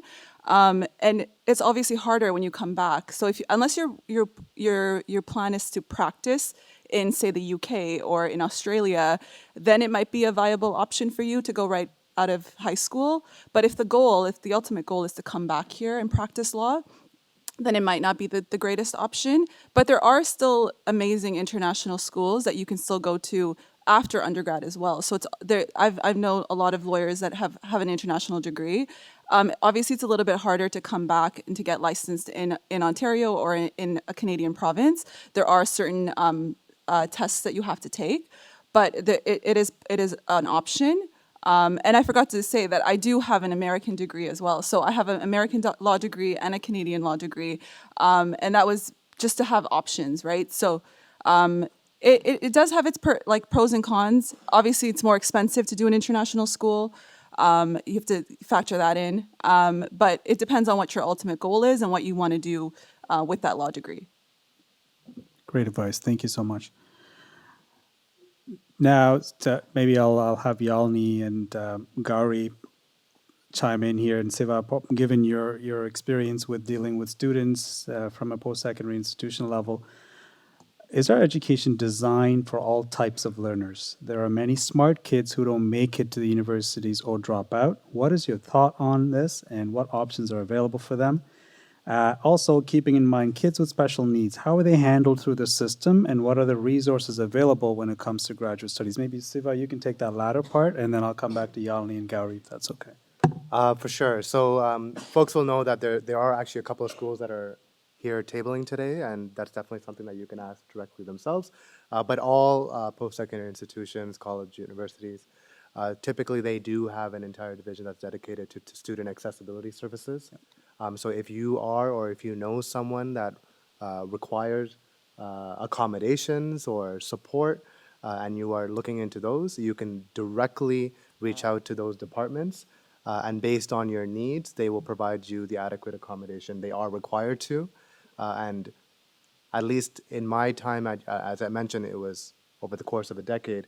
When I had first gone to York, I think those divisions and departments were really just picking up, and they weren't well resourced. However, 10 years later, they definitely are well resourced now, and it's very important to be very vocal about your rights and what your requirements are, and not to feel that you or the person you may know that requires those support services, that I don't want to interfere, I don't want to get in the way, or I don't want to disrupt the environment. No, you should disrupt it. You should be very vocal about it. If you require those support services, you should demand it, and they're obligated to support you. Great advice. Thank you, Siva. In terms of to go back to the first part of the question about how do we, there are smart kids that may not make it to university or drop out early on, right? So Yalini, given your role, you probably come across situations where that is the case. How do people pivot that, or how do they navigate that?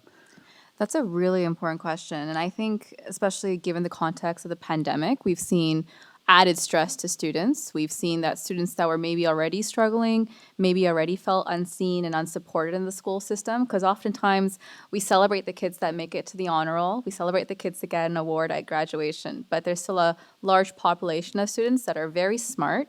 They're just smart in other things. Just because you're not smart in the math, the sciences, doesn't mean you're not smart. And I think that's what's always misleading when it comes to how we label students. And when it comes to university, it's a very stressful time when people start getting early admissions. What about the other students that are still waiting or on a wait list? So I think it's a very stressful time, and how we speak to one another is very important. And it's also important to remember that we change all the time. Our experiences will shape us. Our experiences will alter the path that we're going to take.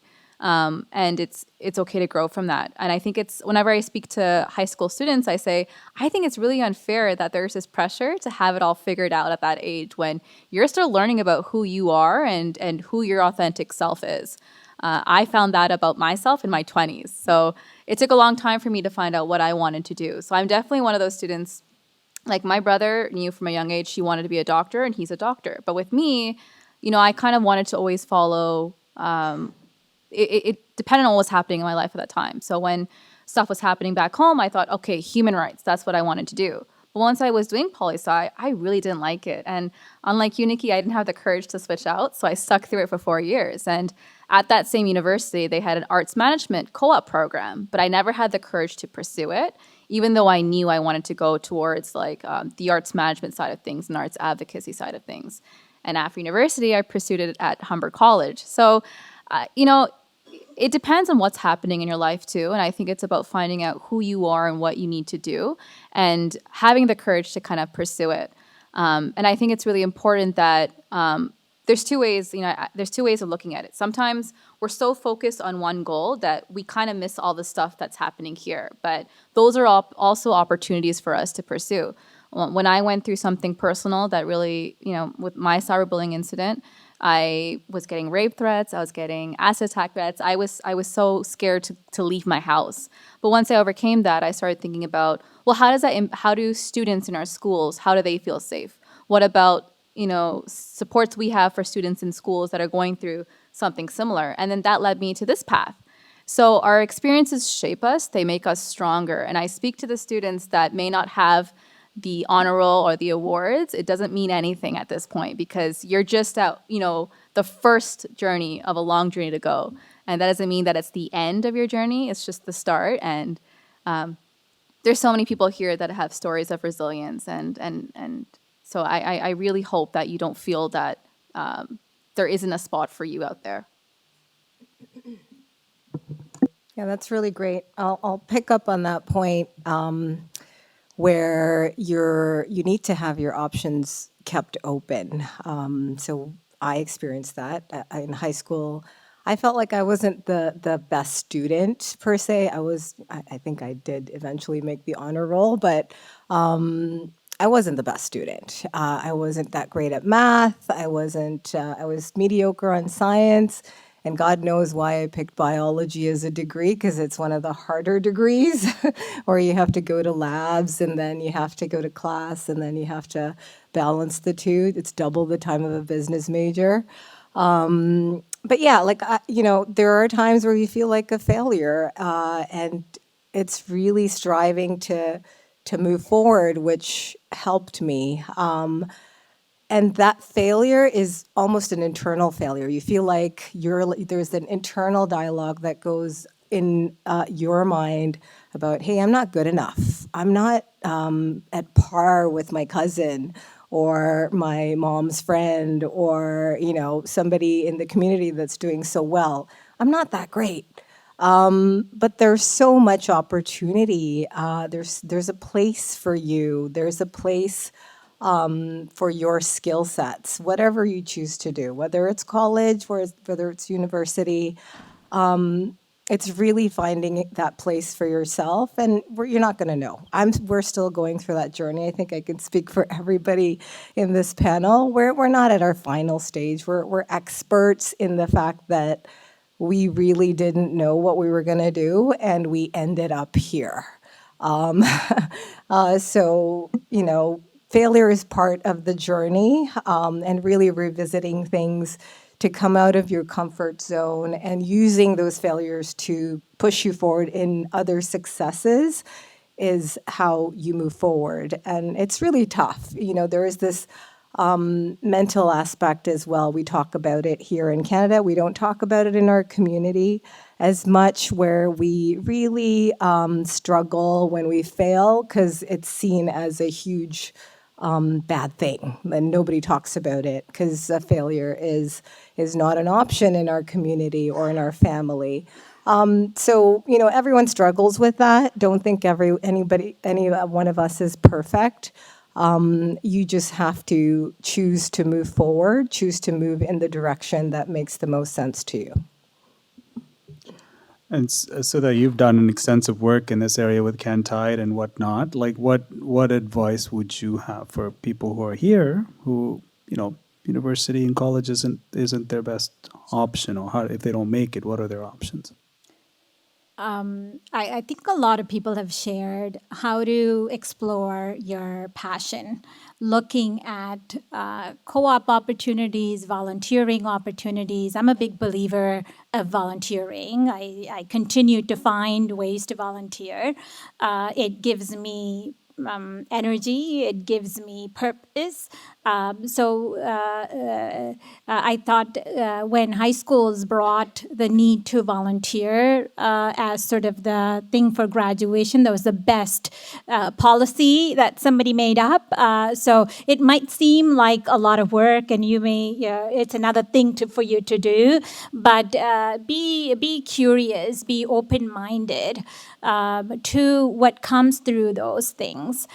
There's research done out there where people looked at what is the driving force of success, and what it's not your IQ, it's not how talented you are, it's not how smart you are. It's this thing called grit. And a lot of people shared here, failure is part of life. It's inevitable. It's universal. We all go through it. We all talked about failure here in some ways. I don't know if you picked up on it. None of this was a straight line for any of us. And so, given that it is universal, how do some people pick themselves up and continue to success while others give up and stop in their ways? And so this thing called grit is when you have passion and when you have perseverance together. So what I mean by passion is finding your direction and committing to that goal. This is your why. Somebody talked about finding your why, your purpose. So, these volunteering opportunities, these shadowing opportunities, coming to talk to us here to see, is this resonating with me? Is there a spark here for me? So finding that direction. And when you have that direction, it's committing to stay in it for a long term. That's perseverance. You will have falls. You will have self-doubt that you don't have all the skills that you need to get to your destination. But finding ways to get and build on those things is equally important. So it was really mind-blowing to understand you don't have to be born with talent. You don't have to be the smartest kid in class. It's when you have found your interest, staying with that interest for a long time, it takes time. So persevere through all of those challenges. This is the one thing that everyone that they researched had in common, this thing called grit. So look that up, and you don't have to be born with grit either. You can practice it, you can build on it. The other thing is asking for help, and I think a lot of people talked about that. Asking for help when you need it. It is incredible when you say, I don't know how to do this. I'm struggling. I need support. You will find the number of people that come to you in that support is quite incredible. Somebody talked about being vocal about your needs. Absolutely. Use that voice. Just say, I don't know. It's usually when people assume you have it all figured out because you put on this facade, you go through life feeling alone because nobody knows that you need the help and support. Asking for help and helping the people beside you. Somebody talked about teamwork here. Life is going to throw a lot of curveballs at you. It's going to be difficult, but you don't have to do it alone. So asking for help means also you take the responsibility to help the people beside you. And that's how you build team and teamwork. It's giving your strength and finding people to support you where your weaknesses are. So learn to help each other, learn to ask for help when you need it. And though that single thing, if you do that really well, you will be on a path to success. Those are some of the things that seem to have worked for me. Thank you very much. That's a very good point because we often, I think, you touched on it really well, Gauri. We are a society that's very much set for like failure is not an option, and therefore asking for help also comes with some stigma. So I think you raised a very valid point. Is it's important to ask for help. It's okay to show some vulnerability and it's you're better off to succeed in the long run and ask for that help in the short term. So. And you made some other great points that I want to really. It's a great way segue, Kumar. Now, if I can put you on the spot with volunteering in the community and doing your 40 hours or the minimum requirement hours to graduate, how does that benefit? Because people often look at, oh, I just got to do this to get past the graduation. But how do we sort of turn that in and make it something that's more viable and more long-term beneficial for our individual development? Yep, great. Thank you, Pragal. So let's turn this around. I know you guys have been sitting here and listening to us for an hour and a half, so let's make it a bit more interactive. You all heard from us many keywords, many inspiring thoughts about how to get to university, how to survive university, what happens when you come back, how do you handle failures, and how do you become successful. So let's pass it on to you guys. Tell us what you learned. What comes out of volunteering your time? Beside the 40-hour check mark, I agree that. I think it was 20 hours during COVID times, but probably it's gone back to 40 now. But beside getting that check mark from the organization they're working with, what else do you get? You already know the answers. Open to you. Parents can answer too. Hi. I know you all gave up Big Boss to come and watch here, right? But go ahead. I developed more networking skills, I feel, because instead of just dealing with people that were my age, I dealt with a lot of more people who were older than me and had a lot more experience. And so then I understood what they do versus like what I did in the organization. And I just learned how to talk with those people. And I think that was very important for me. Very good. Networking. Okay. Yes, sir.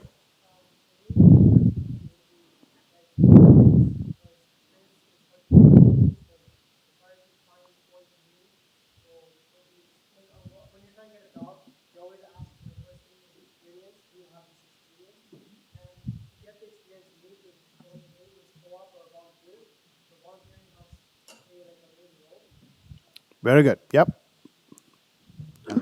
Hello. So I think one thing that you touched upon as well is how just focusing on learning and building who you are, building your knowledge. And I think volunteering is a great way to do that.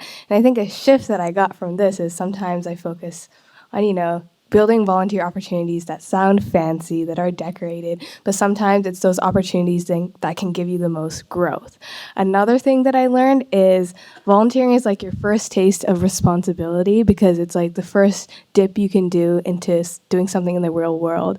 And that teaches you, like in school, you're doing everything for yourself. Like if you do good, that's up to you. If you don't do good, it's whatever. But when you're volunteering, it's sometimes like other people on your team who are also so passionate and they're focusing on this and you want to do good and you understand that. I think that teaches you a lot about yourself, builds your soft skills, your work ethic. And yeah, I think it also just tells you what you want to do in life, right? Like most people won't pay you as a high school student to be doing these things, but at least you can do it for free and learn a ton. Exactly. Yeah. So networking, work experience, learning, and learning the responsibility. Anybody else?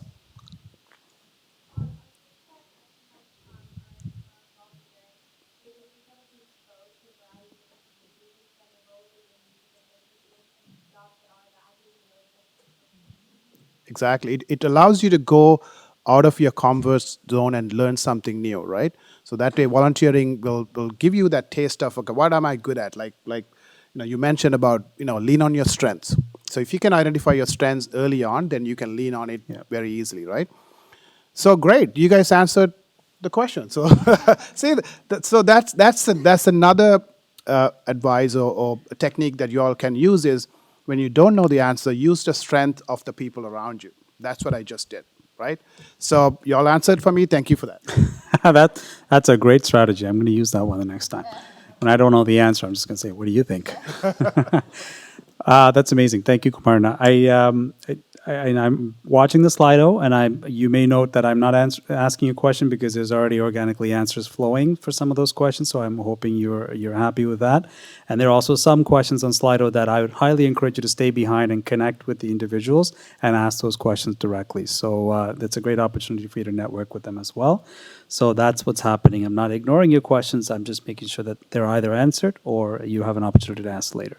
Having said that, I do have a few more questions before I wrap this up, and then we can get back to networking.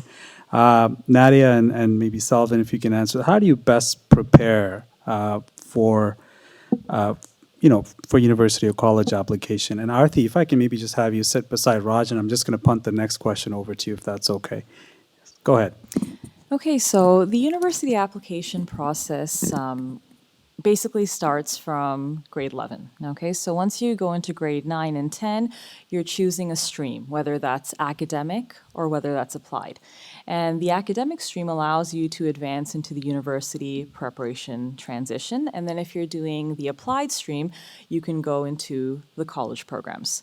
So most people, they have a certain pursuit in mind when they transition from elementary school to high school, and they start taking courses based on the field they would like to pursue.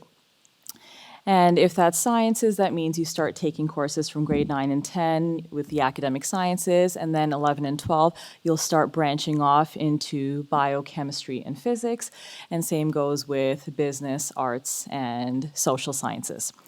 Now, once you go into grade 11 and 12, you're preparing for your application. So in grade 11, you're transitioning to a university preparation stream, which means that you're taking the courses that you need that will fulfill all of the prerequisite requirements for your programs in university, okay?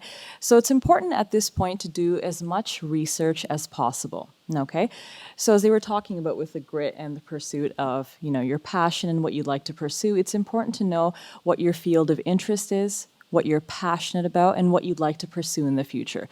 But don't be alarmed if you're still struggling with choosing, your future career, your major, your minors, because it's going to be an ongoing journey.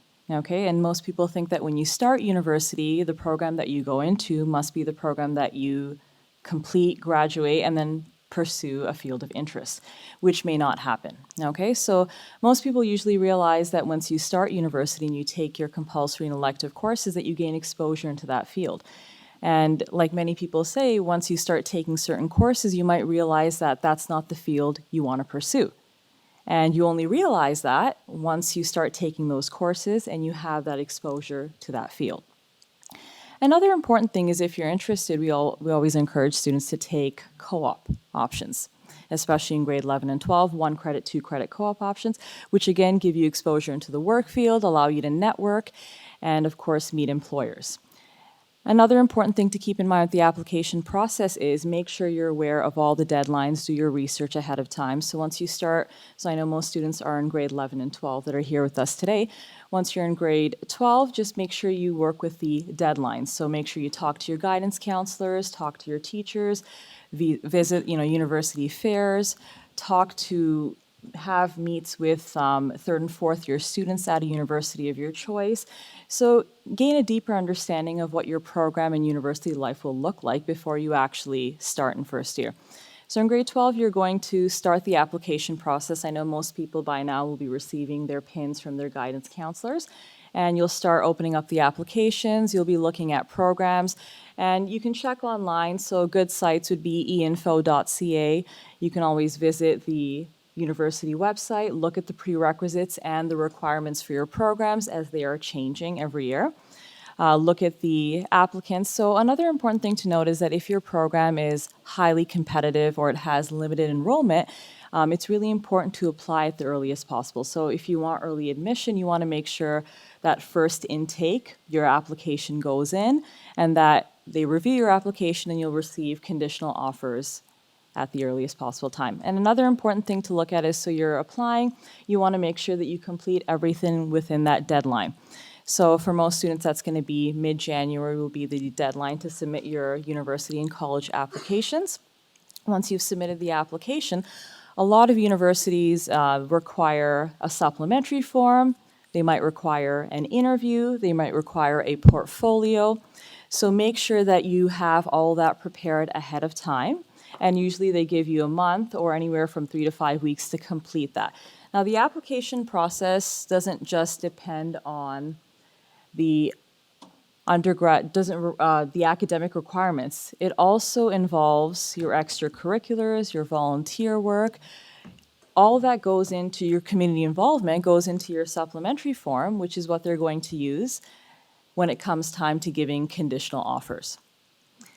And with the conditional offers, most people say, if I don't get a conditional offer on time, will I still meet the requirements? Do the requirements go up? So one of the advantages of receiving an early admission for a conditional offer is that when it comes time to meeting the requirements at the end of the school year, you don't have to fulfill a really high average. Even if you drop a few percentage, you'll still meet the requirements and they won't rescind your offer. Whereas if you're getting in later on in the year, what happens is you have to get a higher average just to maintain that requirement so that they don't rescind it. Good things to keep in mind is if you get an early admission, but you don't meet the requirements at the end of the school year, what you can do is you're welcome to take summer school, and you can upgrade those courses and meet those requirements so that you'll still be eligible to enroll for the fall session. Yeah. Yeah. Okay, quickly, let me introduce myself, Selvin Yarpagasam. Anyway, me and her work together. We run a school. Came to US in '79, did my high school there, and then went to university there also, and gave me the privilege to go to school with, all of you would have heard, Shaquille O'Neal was my classmate at LSU, Louisiana State University. Started at Ohio State, finished at LSU. I know it was not just one basketball, it was three. Chris Jackson, Stanley Roberts, and it's a dream team. 3 NBA stars in one university at the time. And you know what? I learned so much from them than getting the education. The reason is discipline is the one going to make you. That's all. If you have discipline, you will finish university or whatever you do. If you don't have discipline, don't worry about even college or workplace, guys. You won't make it through. The discipline means get things done on the same day. Assignments means, guys, you have to treat assignments. Some people prepare for tests, exams, and all that. No, assignments gives you the knowledge for the test and exams. So make sure you are sitting on top of things. And there are also other things. I know most of them, I heard so much of successful stories anyway, and all of them are successful because of, number one, they have discipline. Number two, hard work, guys. It has to be hard work. And you know what? Only one person I know, both of us are proud right there, medical student, sitting there at election. He's, one of, what? If he can do it, you can do it. Let me put it this way. You know what? Let me talk to you in your language, guys. If he can do it, you know what makes the difference? The way he came in grade 6 and said, I want to be a surgeon, not even doctor. Neurosurgeon. And you know what? So many students we had. We had almost 8,000 students in the last 15 years. It's not easy. It was very difficult. 7 days a week we work. And you know what? And why he stands out, so many, like did PhD, I have lawyers and all that. The thing is, he said, I want to be a surgeon, but he did it by himself. We taught him, that's a different story. Probably his mom was there, dad was not even in the picture. Remember this, guys? And whoever complaining about certain things, he didn't have the luxury of so many things. Why I'm taking him an example, these are the things will motivate you for tomorrow. Make sure you understand, you can do it. You don't need, the thing is, it has to be within you. The hard work has to come. And also, number two, don't give up. You know what, I know so many of them said, if you want to do something, you are going to face hardship. There's going to be time you are going to give up because you said, oh, this program is hard, this program is not for me. But if you are a person who wants to become a doctor or a lawyer, whatever, make sure the success comes from hard work and also the discipline. And the other thing about a lot of students don't understand what he mentioned. How to study, number one, I tell every student, guys, studies is the easiest thing in life if you know how to study. Number one, do not write in class. And you know what, I'm an engineer also, so I know I can relate to him. What he said was 100% is the way you study. listen, and 90% goes here. Then only, when you are listening only, you can ask questions to the teacher or professor or whoever it is. When you listen, it's going here. When you write notes, 90% of them not going back to the notes. Only 10% going back and checking the notes, guys. But when you are checking the notes, you don't remember things. Already you've forgotten. The reason you don't remember because you are focusing on writing notes. I teach math. I love physics. And I know, you know what, all the success stories, if you ask them, when you listen, that's where the knowledge comes in. When you're listening to people, you are listening to so many different people with so many different backgrounds. You would have listened to all of them, guys. What's the whole thing is? Successful stories. And you want to be successful by listening to them and do the right thing. Do the same, you know what? We all have a formula to be successful. There's a way to study. Formulate your own formula. That's what he did. You know why I'm bringing him? Because he's my student. And you know what? From grade 6, I can tell you. And he's my teacher also. I happen to teach chemistry and from medical school, from Queens. And he is, you know what? One of the 4 students, and I know he didn't tell you that. He is one of the 4 students Queens gave last year, MD, PhD. And you know how proud we are, how proud his mom should be, how proud he should be that he has accomplished that. Not, you know what, the reason I'm taking him, I know most of you are students, you can do the same thing. What's the difference? You are sitting here listening for what? To become a successful person. You listen to all of them. Look at the lawyers, look at all these successful, every single one of them. Listening to all of them gave me more knowledge than anything else, guys. You know what?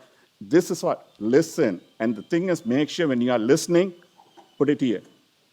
And go home and you know what? You have to decide whether you want to be successful or not.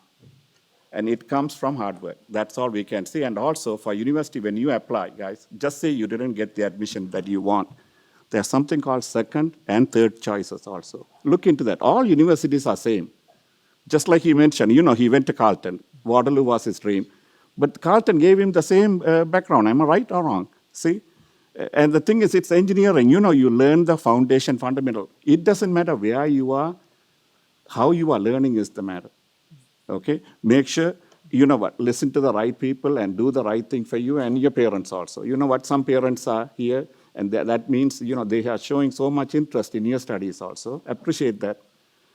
At the same time, anyway, if, you know what, you need to be successful, not just listening to people, make sure you are doing the right thing. And you know what, it will come. You know, sometimes it takes time, just like I know a couple of them said, but be patient anyway. Okay.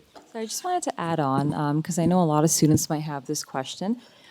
Do I have to add any safety net programs when I'm applying for university or college? And we would encourage you to do that. At least have one program. And the reason being is just in case you do not meet the requirements, okay, you want to have a safety net that gives you an option if you want to go into the next school year. So you can apply, you can try out different options and see how it goes. And once you go into a university, if you're interested in transferring programs, there's another step where you can take all the prerequisite courses that you require, meet the requirements for that as well. So this gives you exposure, especially if you're very keen on starting your post-secondary education on time and not missing out. So that would be another option as well.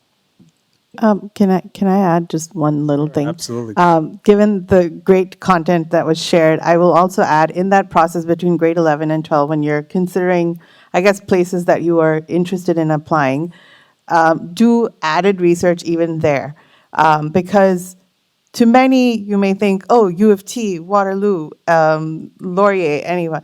They're good names. They're really, I think there was a question on Slido about like the prominence of those names when you're applying and things. And I would just like to sort of inform saying, just really do the research if that is the location and the community that you do want to be part of. It may have the best school or the programs in there, but really it's not just the academics that you're going to dedicate the next 4 years of your life towards. It'll also just be around the sort of support network that is available, whether it's through clubs or things on campus, the resources. And so do that added step of like doing maybe a campus visit, talking to people who are already there, because yes, they may not tell you everything in that one moment, but really it does help to sort of pay added attention to just where it is that you feel the most connected to for the program that you want to do. I will say I went to undergrad at U of T, and there are moments where I'm like, why did I do that? There were moments because, I mean, of course, from my parents, it was like,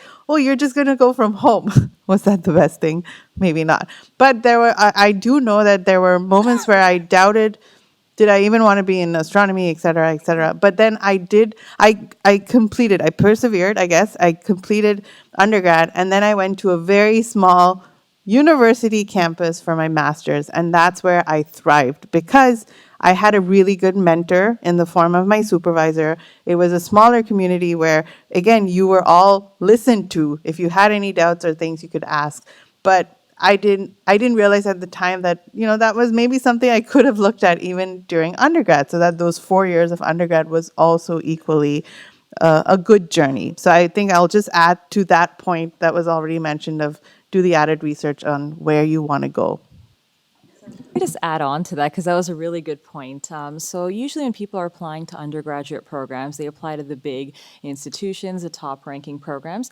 But a lot of students function well in a smaller environment where they're able to get one-on-one attention. Obviously, attending the bigger institutions like U of T in New York, especially in your first and second year with bigger classroom sizes, you're just a number.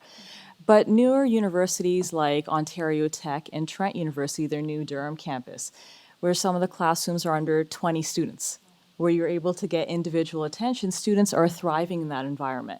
And if you see, Trent University is one of the most, they have the highest employment rate for undergraduate students right now, over 90%.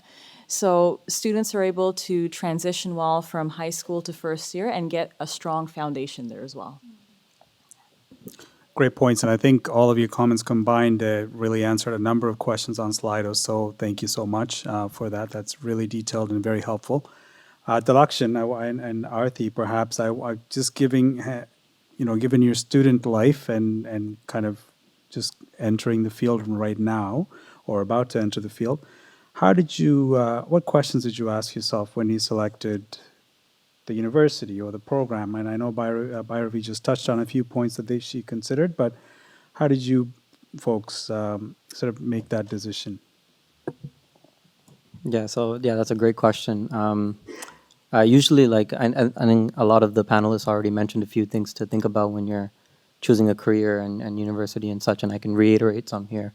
But I think the foremost thing is probably choosing something that you like. And I think choosing something that you like is probably the most important factor in how well you're probably going to do in that career. The second one, I think someone said, play to your strengths. So how good you are at what you do. So doing what you like and how good you are at it is two things to definitely consider. I think three is if you can make a living off of it. So obviously, if you're thinking about a career, you want to think about if you can make a living off of it. If not, then you want to think about what you can do simultaneously, et cetera, because obviously that you want to be realistic with your career choice. And then the last one, and I think everyone touched on it indirectly, but something that you find really meaningful. And I think that really aligns with what your values and your motivators are. And so it's easy to find the first three, and then the last one, you want to find something that you find really meaningful. And so if I were to think about a great example, I enjoy playing FIFA. I'm good at it, I like it, and possibly you can get paid for it, but I don't find it meaningful in my life. So it wouldn't be something that I would choose. So I think the last one is really important, and I think everyone, when they spoke about it, you can kind of hear the passion in what they do. So I think that last one is probably one of the important factors about choosing a career. Thank you, Dalakshan, very insightful. And Arthi, just quickly give us a rundown of your program, because you seem to be in a very unique program that I only learned about today. And how did you sort of prepare for that? Yeah, thank you. So I'm Arthi Muthukumaran. I am a physician assistant. I work at SHN in emergency medicine and orthopedic surgery. I'm sure a lot of you are wondering, what is a physician assistant? And I will give a brief elevator pitch. So a physician assistant works collaboratively with their supervising physician. So in Emerge, I work with 50 plus docs, and then I work with about 12 orthosurgeons. Your scope of practice will mirror that of your supervising physician. So in emergency medicine, I will see the patient, I will take the history and do the physical exam, and then I'll discuss the case with the physician, and then we'll do the investigations management plan. And then with time, as you build confidence, you become more autonomous. In orthosurgery, I do everything from seeing patients in the Emerge for consults, so it would be for hip fractures, I assist in the OR for joint replacement surgeries as well as follow patients on the ward. So after their surgery, making sure that they recover well, and then discharge planning. So I'm also involved at the U of T Physician Assistant Program as the academic coordinator. I think this is a great opportunity to share about the profession, and you guys have all shared very inspiring and empowering stories. And I think I would echo in terms of answering the question. I would echo like following your passion. So my journey actually started off. I played I played tennis competitively, and I had a father, very atypical in that he wanted me to be a professional tennis player. And then I got injured when I was 13, and I was like, okay, what do I do? Like, I need time to recover, and my mom really pushed for having an academic background. So education has been a common theme. And my background in tennis kind of sparked interest in anatomy, physiology. So I took the grade 12 kinesiology course, or human kinetics, exercise science, so many different names for the same course. And then I pursued my undergrad at Western. I chose that university particularly because of their, the science stream of the kinesiology program was very niche. There were 75 students, and you really learned and grew with that small group, or relatively small group in undergrad. And then I also minored in medical sciences. Part of my interest was interested in medicine, but was not sure if I wanted to do medical school, all those years of schooling, so kudos to you, and financially as well. And also at Western, there was a great tennis team. So I played for the tennis team all 4 years. I think that there were a lot of transferable skills, discipline being one of them. I would definitely echo that. Communication skills, grit, and those are all skills that you get from sports that you can apply in academics as well. And after that, in 4th year, I discovered the physician assistant profession. Funny enough, it was a Google search. I was like, career options in medicine, shorter schooling, and something very long for Google to process. And somehow it spit out the physician assistant program at Manitoba. Didn't know if I wanted to go to Manitoba, but then that kind of started my journey to find that the profession's well established in the States, applied to the States, got admission, but then I chose to stay in Canada to help grow the profession. And I definitely think that it is a career option for a lot of Tamil students who are interested in medicine and want to be part of like practicing medicine. And the beauty of PA, I would say, is that you continue to grow alongside your physician colleagues, and you also get the flexibility to switch different specialties. So in my first 2 years, I started off in emergency medicine. I'm currently in orthopedic surgery, and moving forward next year, I'll be working in both departments. So I think that hopefully provides some tips as well as a background on the PA profession. Thank you very much. Okay, so I am very mindful of the time. I know we have a couple of things to go through, and I want to get to the networking as soon as possible, but we talked a lot about going to university and college as one of the options, and I know Slido question also talked about this. What if you're not interested in going to college? And Sujeevan, if I can throw the question your way, there are other options, and you know, Sujeevan, maybe if you can highlight what are some of the other options people can pursue. So good evening, everybody, again. So thank you very much for the opportunity to speak about one more time. I would like to quote one Tamil golden saying, "Ilamai kalvi silaileluthu." I hope you understand what I'm trying to say. Like, I need to give a speech here, so having a two different position, like being a parent or being a student. So if I am being a parent, I need to push my kids to complete their minimum high school plus graduation, first graduation, so before they reach 20 years old. So during that 20 years old, like the gentleman told, like they are learning the discipline. So through that discipline, they are stepping to the better life. So that's the primary question everybody was asking about, okay, how we can achieve that one. So second one, in case, if you are not achieving your high school, if you are not achieving your graduation, what we can go for a better career. Like the first primary question, have you finished your high school? Wherever you go, that's the first question, have you finished your high school? So it's all about the basic learning, so basic educational background. They analyze you, what you have learned in the past 16 or 17 or 18 years old. So as a parent, I need to tell something, okay, that we have to force our student to complete the minimum high school with a plus graduation that will really help them to get in the bright future. Am I correct? Most probably. Am I correct? Yes. Okay. So I think you agree. So that's the first option. In case if they are not able to go into the right path, like, so either they go for a university or masterate or something, doesn't matter, even if they are not able to go.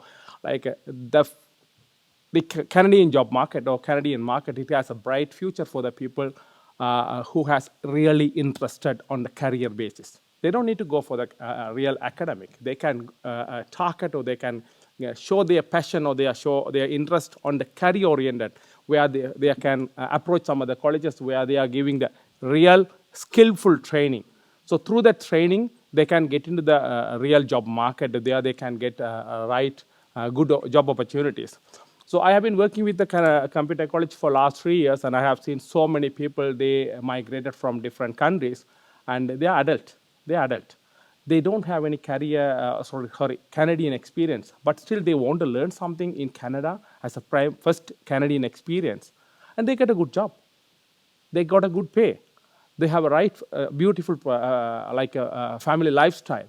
So what I am learning is everything is based on the interest. It's never mind about the age. It's never mind about the Canadian experience. Am I correct? So everything is really interested based on the interest. I have seen some very achieved people here. So most of the people around about 40 years old, they switch their career, like that lady told, cybersecurity. Cybersecurity is one of the real wonderful market right now. So most of the people who wants to change their career, they think about, okay, I want to do something from my home. I want to sit and I want to learn. I want to work. I want to look after my family. And in the meantime, I want to earn enough money. So they go for a cybersecurity because that cybersecurity field gives you a good future. I don't mind about, I don't want to tell about the cybersecurity only, but I'm telling for an example.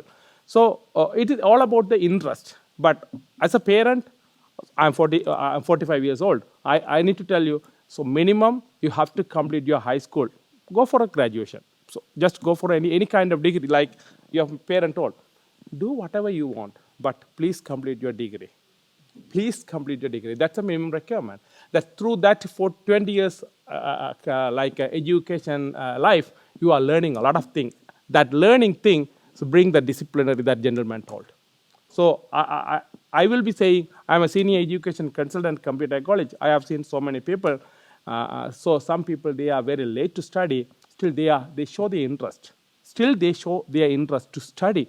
And luckily the Canadian government gives opportunity to study. It could be cybersecurity, it could be business-related program, it could be health-related program. Doesn't matter. They go for a Canadian academic, they get the diploma, and they straight away get into the Canadian job market.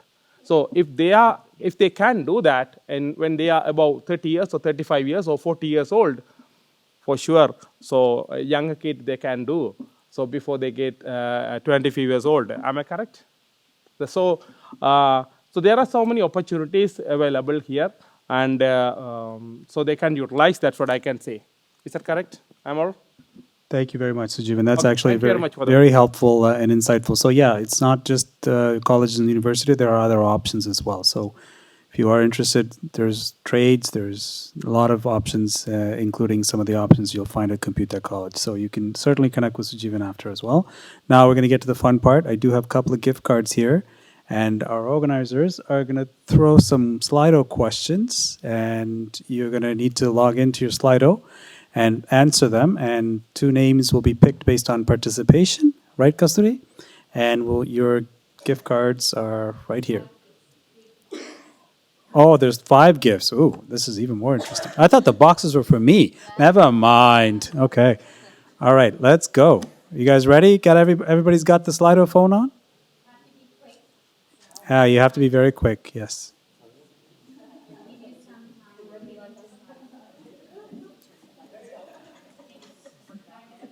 Okay, it started. So here we go. Do you know how long SACEM has been around? Sorry, I'm trying to read the questions upside down. Maybe Yalini, if you can read out the questions as it pops up.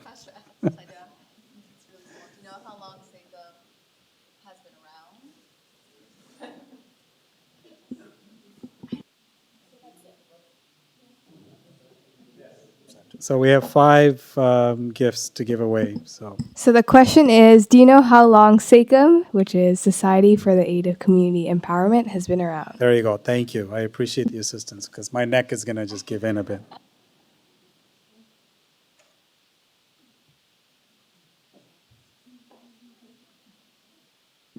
Now, I read the notes through and through. I should be participating, but I'd win.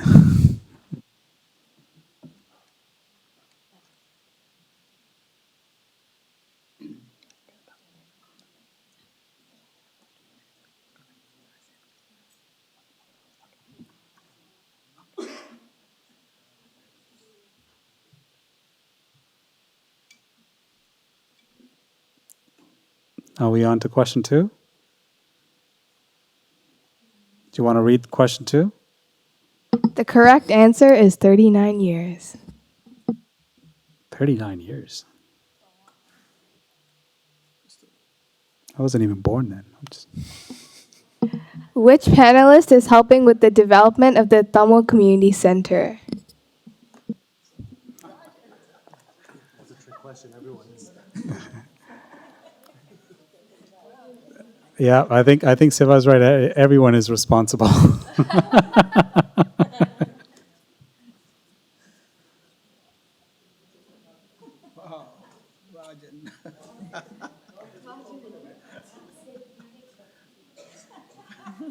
I think you have been voted in, Rajan.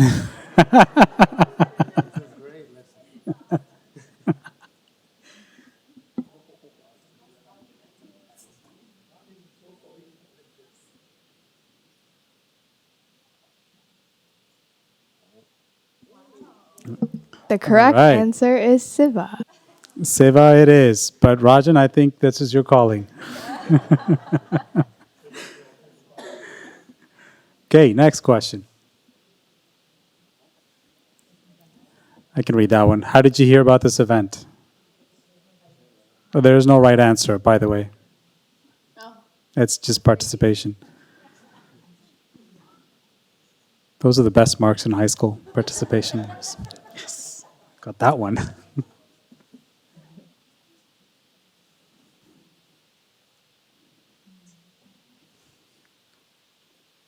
Good.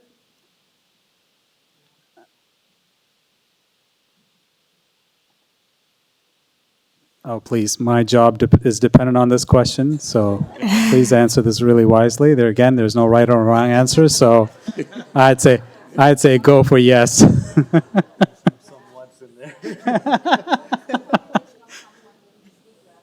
Yeah, and if you've answered somewhat, come talk to us.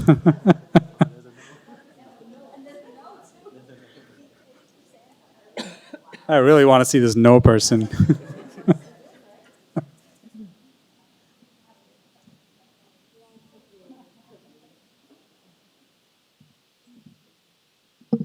What would you like SACEM to host next? Options are career networking, connecting youth with mentors, mental health awareness and support, and how can parents be better listeners? Wow, that's a unique one. I am disappointed Frosh Party is not on the list, but Looks like that makes the question.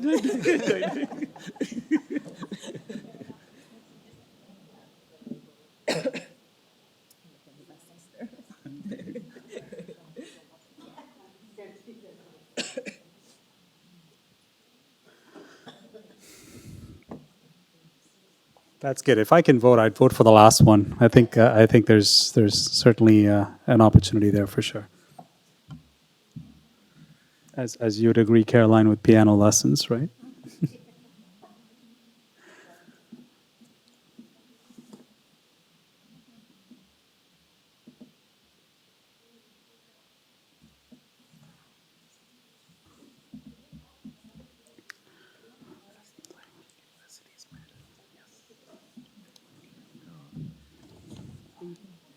Is it possible to scroll down just a little? Oh, okay, never mind.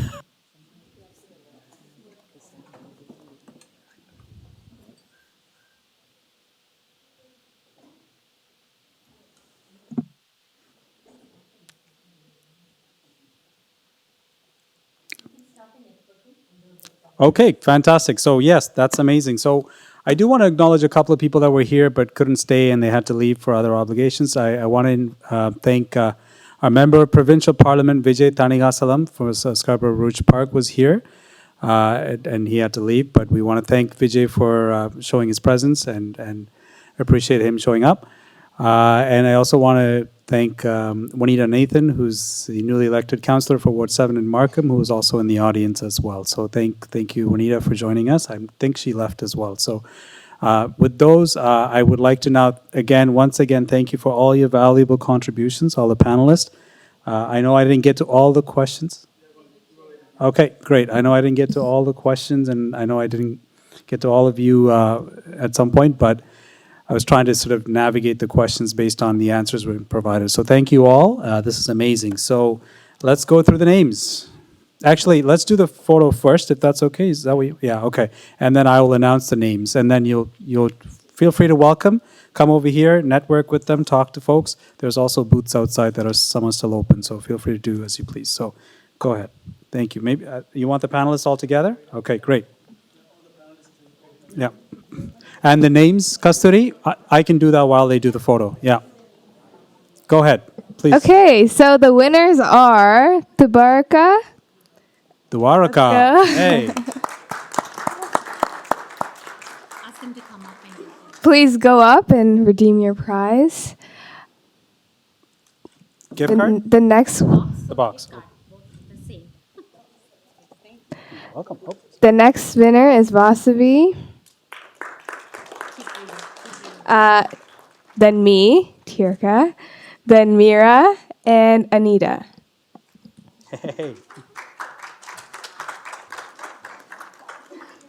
Great, congratulations.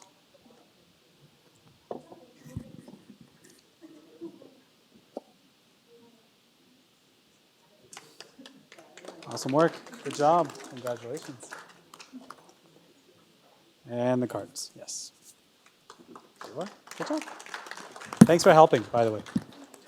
Okay, photo and then networking. Thank you all for being so patient. I appreciate all of your patience. Thanks so much. It's been a pleasure.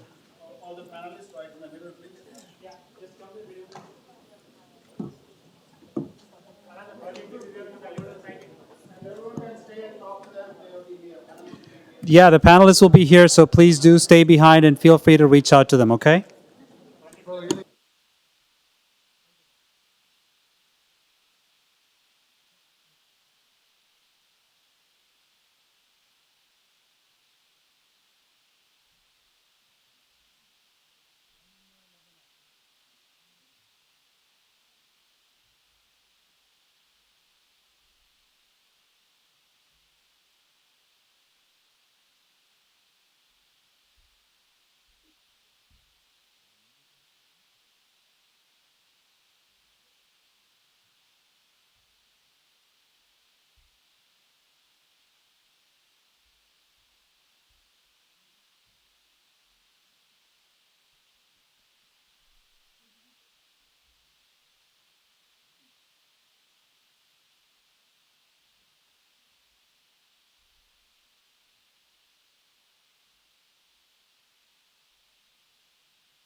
Sorry, this is just a last minute request. I'm told there's Tirukural books outside for the taking.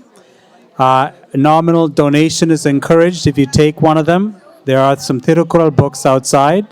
Should you wish, you can help yourself. Donations are accepted. Thank you all.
Always. So like neuroscience, you'll do it in the science lab, you'll hold the brain.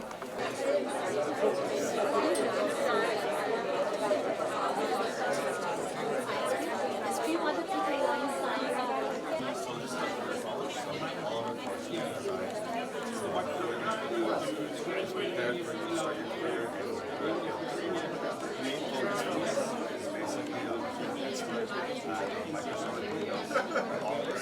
just so that you can use it and as well as the business writing and business communication.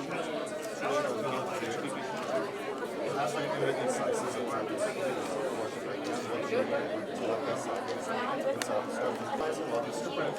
So that you can use it to the best of your ability. For example, some companies that are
I think that you're forcing her to go down. They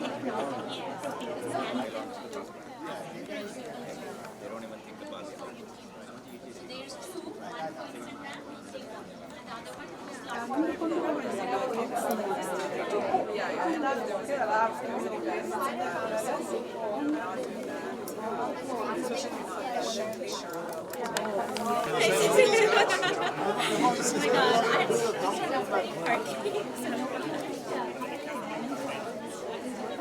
Yeah, bad like drivers.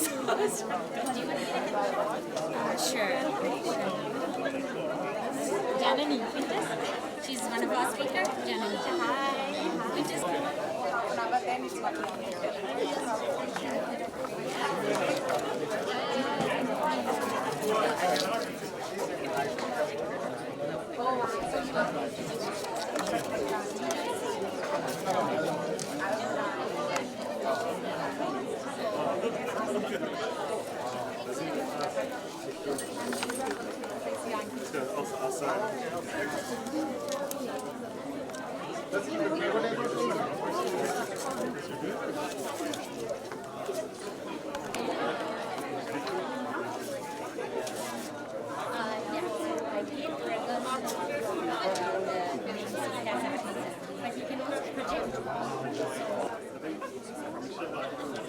You can scan this little link here.